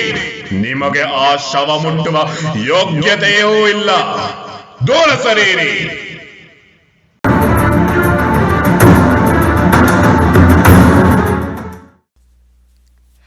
ಆ ಅಶರೀರವಾಣಿಯ ಗೂಢಾರ್ಥ ವಿಶ್ಲೇಷಿಸೋಣ. ನಿಮಗೆ ಇಲ್ಲಿ ನೇಪಥ್ಯದಲ್ಲಿ ಕಾಣುವಂಥ ಮಟ್ಟಸ ಫಲವತ್ತಾದ ಜನಭರಿತ ಭೂಮಿ ಒಂದು ಕಾಲದಲ್ಲಿ ಯಾವುದೋ ಖಂಡದ ಭಾಗವಾಗಿತ್ತು. ಅಲ್ಲಿನ ಜನ ಧೀಮಂತರು, ಶೂರರು ಆಗಿದ್ದರು. ರಾಚನಿಕ ಫಲಕಗಳ ಚಲನೆಯಿಂದ, ಟೆಕ್ಟಾನಿಕ್ ಪ್ಲೇಟ್ ಮೂವ್ಮೆಂಟ್ನಿಂದ ಮತ್ತು ಭೂಖಂಡಗಳ ಅಲೆತದಿಂದ, ಕಾಂಟಿನೆಂಟಲ್ ಡ್ರಿಫ್ಟ್ನಿಂದ ಅಂದಿನ ಫಲವತ್ತಾದ ಮಾನವ ಜೀವಿಸಬಲ್ಲ ಭೂಮಿ ಇಂದು 25,000 ಅಡಿಯ ಹಿಮಾವೃತ್ತ ಭೂಮಿಯಾಗಿದೆ. ಶರಣರ ಗುಣ ಮರಣದಲ್ಲಿ ನೋಡು ಎನ್ನುತ್ತಾರೆ. ತಮ್ಮ ಕೊನೆ ಆಸೆಯ ಮೂಲಕ ಭೀಷ್ಮರು ಯುದ್ಧ ಗೆದ್ದ ಧೀರರೆಂದು ಬಿಗುಮಾನದಲ್ಲಿರುವ ಪಾಂಡವರ ಜಂಬ ಇಳಿಸಲು ಮಾಡಿದ ಚಮತ್ಕಾರವಿದು. ತಮ್ಮ ಕೊನೆ ಉಸಿರಿನವರೆಗೂ ಅಜ್ಜನ, ಒಬ್ಬ ಮಹಾನ್ ಪಿತಾಮಹನ ಕರ್ತವ್ಯ ಎಸಗುತ್ತಾರೆ. ಕರ್ಪೂರ ಉರಿಯುವಾಗ ಬೂದಿ ಬಿಡದಂತೆ ಪವಿತ್ರವಾದ ಭೀಷ್ಮನ ಶವಕ್ಕೆ ಆಕಾಶದಿಂದ ಬಂದ ಒಂದು ಸಿಡಿಲು ಪ್ರಕೃತಿಯಲ್ಲಿ ಲೀನವಾಗಿತ್ತು. ಪಾಂಡವರು ಹಸ್ತಿನಾವತಿಗೆ ಬಂದು ವಿಜೃಂಭಣೆಯಿಂದ ಅಧಿಕಾರ ಸ್ವೀಕಾರ ಮಾಡಿ ಧರ್ಮನಿಷ್ಠರಾಗಿ ರಾಜ್ಯಭಾರ ಮಾಡಿದರು. ಗಂಗಾ ನದಿಯು ಮತ್ತೊಮ್ಮೆ ನಿಷ್ಕಳಂಕಳಾಗಿ ನೆಮ್ಮದಿಯಿಂದ ಹರಿಯಿತು. ಇಲ್ಲಿಗೆ ನಮ್ಮ ಭೀಷ್ಮ ದುರಂತ ಕಥಾನಕವು ಸಮಾಪ್ತಿ. ಕಾಲಭೈರವನ ರುದ್ರರಮಣೀಯ ನೃತ್ಯ ತಾರಕಕ್ಕೆ ಹೋದ ಫಲಶ್ರುತಿ ಕುರುಕ್ಷೇತ್ರ ನರಮೇಧ. ವಂಶಗಳು ನಿರ್ಮೂಲವಾಗಿ ಹೋದವು. ಎಲ್ಲೆಲ್ಲಿ ಕಾಲಭೈರವನ ಹೆಜ್ಜೆ ಧರಿತ್ರಿ ಸೋಂಕಿತೋ ಅಲ್ಲಲ್ಲಿ ಭೂಮಿ ಫಲವತ್ತಾಯಿತು. ಹೊಸ ಗಿಡ ಮರ ಜೀವಿಗಳು ಉದ್ಭವವಾದವು. ಕವಿ ಹೇಳುತ್ತಾನೆ ಹೀಗೆ: ಯುಗ ಯುಗಗಳು ಕಳೆಯುತ್ತವೆ, ಹಗೆತನ ಬರುತ್ತದೆ ಹೋಗುತ್ತದೆ, ಅಂತಿಮವಾಗಿ ಕಾಲಭೈರವನ ಕೃಪೆಯಿಂದ ಶಾಂತಿ ನೆಲೆಸುತ್ತದೆ. ಕಾಲಭೈರವ ಕವನಕ್ಕೆ ನಾವು ಶ್ರೀ ಸಿದ್ದಯ್ಯ ಪುರಾಣಿಕರಿಗೆ ತುಂಬ ಆಭಾರಿಗಳು.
ಇನ್ನು ಸಮಾರೋಪ ಕಾಸರಗೋಡಿನ ಶ್ರೀಮತಿ ವಸಂತಿ ಜಯವಂತರಾವ್ ಅವರಿಂದ. ಈಗ ಸಮಾರೋಪ. ನಮ್ಮ ಪುರಾಣಗಳನ್ನು 3 ಸ್ತರಗಳಲ್ಲಿ ಅರಿಯಬಹುದು. 1 ಬರೀ ಕಥೆ ರೂಪದಲ್ಲಿ, 2 ಪಾಠ ಆದರ್ಶ ನಿದರ್ಶನದ ರೂಪದಲ್ಲಿ, 3 ದಾರ್ಶನಿಕ ರೂಪ, 1 ತತ್ವದ ರೂಪದಲ್ಲಿ. ಈ ಮೊದಲಿನ 2 ಸ್ತರದವರಿಗೆ ನಮ್ಮ ಪುರಾಣಗಳಲ್ಲಿ ತಾತ್ವಿಕ ದೋಷಗಳು ಕಂಡುಬರುವುದಿಲ್ಲ. ಕಂಡರೂ ಅದನ್ನು ನಿರ್ಲಕ್ಷಿಸುತ್ತಾರೆ. ಅವರು ಭಗವಂತ ಎಂಬ ಅಗೋಚರ ಅವ್ಯಕ್ತ ಶಕ್ತಿಯನ್ನು ನಂಬಿ ಈ ಪುರಾಣಗಳನ್ನು ಬೇರೆ ಮನಸ್ಥಿತಿಯಲ್ಲಿ ಅವಲೋಕಿಸುತ್ತಾರೆ, ಬೇರೆ ರೀತಿಯಲ್ಲಿ ಅರ್ಥ ಮಾಡಿಕೊಳ್ಳುತ್ತಾರೆ. 3ನೇ ಸ್ತರದವರಿಗೆ ಇಡೀ ಕತೆ ಅಗಣ್ಯ. ಅವರ ಮುಖ್ಯ ಧ್ಯೇಯ ಈ ಕಥಾನಕ ಯಾವ ತತ್ವವನ್ನು ಪ್ರತಿಪಾದಿಸುತ್ತದೆ ಎಂದು. ಈ ಕಥಾನಕಗಳ ಸರ್ವಕಾಲಿಕ ತನ್ಮಯ. ಅವರವರ ಬುದ್ಧಿ ಪ್ರೌಢಿಮೆಯ ಅನುಗುಣವಾಗಿ ಅದನ್ನು ಗ್ರಹಿಸಬಹುದು. ಧರ್ಮಕ್ಕೆ ಜಯ ಎಂಬುದು ಮಹಾಭಾರತದ ಜನಪ್ರಿಯ ಪ್ರಚಲಿತ ದಾರ್ಶನಿಕ ರೂಪ. ನಾವು ಇಲ್ಲಿ ಬೇರೆ ದಾರ್ಶನಿಕ ರೂಪವನ್ನು ಹರಿಸಿದ್ದೇವೆ. ವಾಯುವ್ಯ ಸಾಂಸ್ಕೃತಿಕ ಕೇಂದ್ರದ ನಿಲುವೇನೆಂದರೆ, ನಾವು ಮನುಜರು ಪ್ರಕೃತಿಯನ್ನು ಕುಲುಷಿತಗೊಳಿಸಿದರೆ ಪ್ರಕೃತಿ ಮನುಜರ ನಿಗ್ರಹಣದ ಮೂಲಕ ತನ್ನನ್ನು ಶುಚಿ ಮಾಡಿಕೊಳ್ಳುತ್ತದೆ. ನಾವು ಪ್ರಕೃತಿಯಿಂದ ಹೊರತಲ್ಲ, ಅಂತಿಮವಾಗಿ ನಾವು ನಮ್ಮನ್ನೇ ಶುಚಿ ಮಾಡಿಕೊಳ್ಳುತ್ತೇವೆ. ಜನರು ಅಂದಕಂದ ಆಚಾರಗಳ ಹೆಸರಲ್ಲಿ ಆ ಪವಿತ್ರ ಗಂಗೆಯನ್ನು, ಆ ಮಹಾ ಹೊಳೆಯ ಪರಿಸರವನ್ನು ಕುಲುಷಿತಗೊಳಿಸುತ್ತಾರೆ. ಗಂಗಾ ಮಾತೆ ಅದನ್ನು ಹೇಗೆ ಸರಿಪಡಿಸಿದಳು ಎಂಬುದು ನಮ್ಮ ಕಥಾನಕದ ಮೂಲ ದಾರ್ಶನಿಕ ಧ್ಯೇಯ. ಗಂಗಾ ಮಾತೆಗೆ ಅಂದರೆ ಪ್ರಕೃತಿಗೆ ಅದರ ಶಿಶುವಾದ ಮಾನವ ತನ್ನ ಹದ್ದು ಮೀರಿದ್ದಾನೆ, ಅವನನ್ನು ಹಿಡಿತಕ್ಕೆ ತರಬೇಕು ಎಂಬುದು ಗುರಿ. ಆ ಗಂಗಾ ಮಾತೆ ತನ್ನ ಮಗ ಭೀಷ್ಮನಿಗೆ ಹೇಳುತ್ತಾಳೆ, ಮಗನೇ, ನಾನು ನನ್ನ ಪರಿಸರ ತುಂಬ ಕುಲುಷಿತವಾಗಿದೆ. ನಾನು ಶುಚಿಯಾಗಬೇಕಾದರೆ ಮೊದಲನೆಯದಾಗಿ ಜನಸಂಖ್ಯೆ ನಿಯಂತ್ರಣವಾಗಬೇಕು. ಮತ್ತೆ ಬರುವ ಹೊಸ ಪೀಳಿಗೆಯ ಜನರು ಮೂಢನಂಬಿಕೆ ರಹಿತರಾಗಿರಬೇಕು. ಗಾಂಗೆಯ, ನೀನು ನಿನ್ನ ಅಣ್ಣ ವ್ಯಾಸ ಸೇರಿ ಎನ್ನ ಮತ್ತು ಎನ್ನ ಪರಿಸರವ ಸ್ವಚ್ಛ ಮಾಡಿ ಜನರಲ್ಲಿ ಸ್ವಲ್ಪ ತಾತ್ವಿಕ ಚಿಂತನಾ ಶಕ್ತಿ ಬರುವಂತೆ ಮಾಡಿ. ವ್ಯಾಸ ಭೀಷ್ಮಾದಿಗಳು ಸೇರಿ ಜನಸಂಖ್ಯೆ ನಿಯಂತ್ರಣವನ್ನು 4 ಮಿಲಿಯನ್ ಜನರ ನಿಗ್ರಹದಿಂದ ಯಶಸ್ವಿಯಾಗಿ ನಿರ್ವಹಿಸಿದರು. ಈಗ ಪ್ರಶ್ನೆ ಬರುವುದು, ಹೊಸ ಪೀಳಿಗೆಯ ಜನರನ್ನು ಸ್ವಚ್ಛ ಮಾರ್ಗದಲ್ಲಿ ಹೋಗುವಂತೆ ಹೇಗೆ ಪ್ರೇರೇಪಿಸುವುದು? ನಮ್ಮ ಪುರಾಣಗಳ ಅತ್ಯಂತ ಪ್ರಮುಖ ದೈವ ಶ್ರೀಕೃಷ್ಣ, ಅವನದ್ದು ಅದ್ವೈತ ಸಿದ್ಧಾಂತ. ಅವನು ಪಾಂಚಾಲಿಗೆ ಹೇಳುತ್ತಾನೆ, ಆ ನಿನ್ನನ್ನು ಕಾಯುವ ದೇವ ನಿನ್ನೊಳಗಿದ್ದಾನೆ. ದ್ರೌಪದಿ, ಅವನನ್ನು ನಂಬು, ಅವನು ನೀನು ಬೇರೆ ಅಲ್ಲ, ಅವನು ನಿನ್ನಿಂದ ಹೊರ ಇಲ್ಲ. ಅದ್ವೈತಿಗಳ ಅನಾಸ್ತಿಕರ ಸಂಖ್ಯೆ ಜಾಸ್ತಿ ಆದಂತೆ ಮೂಲತತ್ವ ಚಿಂತಕರ ಸಂಖ್ಯೆ ಏರುತ್ತದೆ. ಅಂಧಾಚಾರ ಕಂದಾಚಾರ ಕಡಿಮೆಯಾಗುತ್ತದೆ. ಅದರ ಫಲಶ್ರುತಿಯಾಗಿ ಜಗತ್ತು ಸರ್ವತೋಮುಖವಾಗಿ ಶುಚಿಯಾಗುತ್ತದೆ. ಗಂಗಾ ಮಾತೆ ಭೂಮಾತೆಯ ಕನಸು ನನಸಾಗುತ್ತದೆ. ಅದರಲ್ಲಿ ವ್ಯಾಸರು ಸಫಲರಾಗಿದ್ದಾರೆ. ಇವೆರಡನ್ನು ಪ್ರತಿಪಾದಿಸುವುದೇ ನಮ್ಮ ಕಥಾನಕದ ಪರಮಚರಮ ಉದ್ದೇಶ. ಅದರಲ್ಲಿ ನಾವು ಕಿಂಚಿತಾದರೂ ಸಫಲರಾಗಿದ್ದೇವೆ ಭಾವಿಸುತ್ತೇವೆ. ನಮಸ್ಕಾರ. ಪಾತ್ರ ಪರಿಚಯ. ಸೂತ್ರಧಾರಿ ಸಿರ್ಸೆಯಿಂದ ವನಿತಾ ಕುರ್ಸೆ, ಭೀಷ್ಮ ತೋವಿನಕೆರೆಯಿಂದ ವಸಂತ, ದ್ರೌಪದಿ ಶಿವಮೊಗ್ಗೆಯಿಂದ ಗೀತಾರಾವ್, ಅಂಬೆ ಚನ್ನರಾಯನಪಟ್ಟಣದಿಂದ ದೀಪಾ ಚೆಟ್ಟಿ, ದುರ್ಯೋಧನ ಮದ್ರಾಸಿನಿಂದ ಮಣಿವಣ್ಣನ್ ಜನಾರ್ದನನ್, ಶಿಖಂಡಿ ಬಳ್ಳಾರಿಯಿಂದ ಶ್ವೇತಾ ತೀರ್ಥ, ಅರ್ಜುನ ಧಾರವಾಡದಿಂದ ಶ್ರೀಕಾಂತ ನಾವರೆ, ಭೀಮ ರಾಣಿಬೆನ್ನೂರಿನಿಂದ ವಿಜಯ ಗುಟ್ಟಲ್, ಧರ್ಮರಾಯ ಅಣ್ಣಿಗೇರಿಯಿಂದ ಬಾಲಾಜಿ ಮೂರ್ತಿ, ಸಂಗೀತ ಬಾಯಿ ಹಾಡುಗಾರಿಕೆ ವಿದುಷಿ ಸ್ಮಿತಾ ಚಕ್ರವರ್ತಿ, ಪಿಟೀಲಿನಲ್ಲಿ ಆನಂದ ರಂಗರಾಜನ್, ಹಾರ್ಮೋನಿಯಂನಲ್ಲಿ ಬಾಲಾಜಿ ಮೂರ್ತಿ, ತಬಲದಲ್ಲಿ ಶ್ರೀಕಾಂತ ನಾವ್ರೆ, ಮೃದಂಗದಲ್ಲಿ ಅಮೇಯ ಭಾರದ್ವಾಜ್. ಸಂಕಲನ ಪ್ರಚಾರ ರಂಗಸಜ್ಜಿಕೆ ಮತ್ತು ಬಿಡುಗಡೆ ಮಂಗಳೂರಿನ ವಿಜಯರಾವ್. ಪರಿಕಲ್ಪನೆ ಸಂಭಾಷಣೆ ದಿಗ್ದರ್ಶನ ಮೈಸೂರಿನಿಂದ ಆನಂದವರ್ಧನ. ಸಂತ ಶ್ರೀ ಬದ್ರಿಗಿರಿ ಅಚ್ಯುತದಾಸರ ಅನೇಕ ಹರಿಕತೆಗಳ ಮೂಲಸಾರ ಮತ್ತು ಪ್ರತಿಭಾನ್ವಿತ ತಾಳಮದ್ದಲೆ ಅರ್ಥಧಾರಿಗಳ ವಾಕ್ ಪುಟತ್ವ ಈ ಪ್ರಸಂಗದ ಮೇಲೆ ತುಂಬಾ ಪ್ರಭಾವ ಬೀರಿದೆ. ಈ ಪ್ರಸಂಗವನ್ನು ಭಕ್ತಿಪೂರ್ವಕವಾಗಿ ಸಂತ ಶ್ರೀ ಬದ್ರಿಗಿರಿಗೆ ನಾವು ಅರ್ಪಿಸುತ್ತೇವೆ. ಈ ಇಬ್ಬರು ಮಹೋದಯರಿಗೆ ನಮ್ಮ ಕೃತಜ್ಞತೆಗಳು. ಮೊದಲನೆಯದಾಗಿ ಶ್ರೀ ಕನ್ನಡದ ಪಂಡಿತರಾದ ಶ್ರೀ ಮಂಜುನಾಥ ಕೊಳ್ಳೇಗಾಲ ಅವರಿಗೆ. ಅವರು ತಮ್ಮ ಅನೇಕ ಮುಖ್ಯ ಕೆಲಸಗಳ ಮಧ್ಯೆ ಶ್ರದ್ಧೆಯಿಂದ ನಮ್ಮ ಪ್ರಸಂಗದ ಕಾಗುಣಿತವನ್ನು, ವ್ಯಾಕರಣವನ್ನು ಹಾಗೂ ಅರ್ಥಗಳನ್ನು ಶುದ್ಧೀಕರಿಸಿಕೊಟ್ಟಿದ್ದಾರೆ. ಅವರ ಕನ್ನಡ ಮೇಲಿನ ಅಭಿಮಾನ, ಅವರ ಸಂಯಮ ಮತ್ತು ತಾಳ್ಮೆಗೆ ನಾವು ಆಭಾರಿಗಳು. ತುಂಬ ಕೃತಜ್ಞತೆಗಳು. ಹಾಸನದ ಶ್ರೀ ಶ್ಯಾಮದತ್ತ ಸಂಸ್ಕೃತ ಪಂಡಿತರು ನಾವು ಕರೆದಾಗ ನಮ್ಮ ಆಸರೆಗೆ ಬಂದು ತುಂಬ ಉಪಕಾರ ಮಾಡಿದ್ದಾರೆ. ನಾವು ಅವರಿಗೆ ಕೃತಜ್ಞತೆ ಸಲ್ಲಿಸುತ್ತೇವೆ.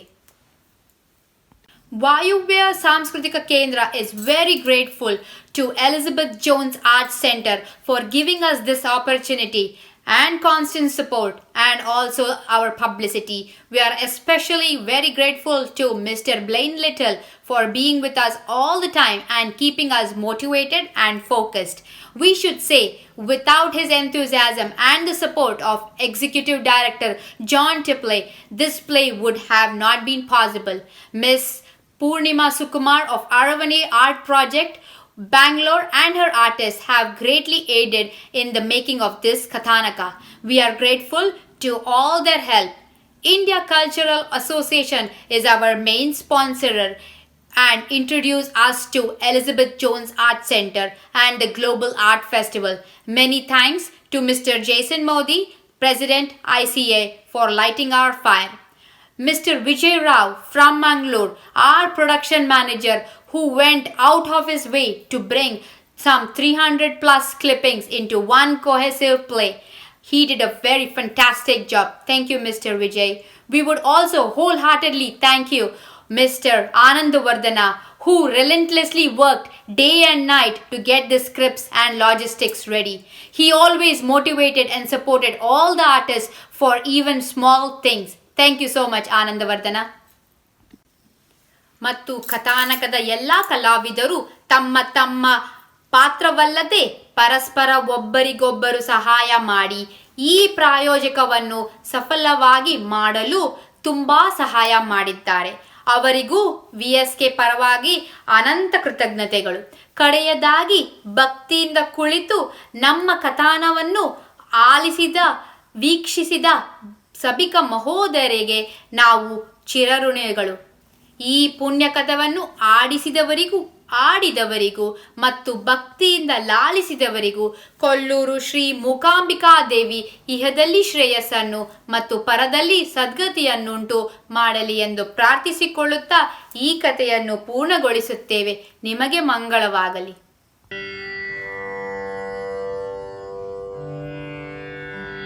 ಆದದ್ದೆಲ್ಲ ಉಳಿದೇ ಆಯಿತು.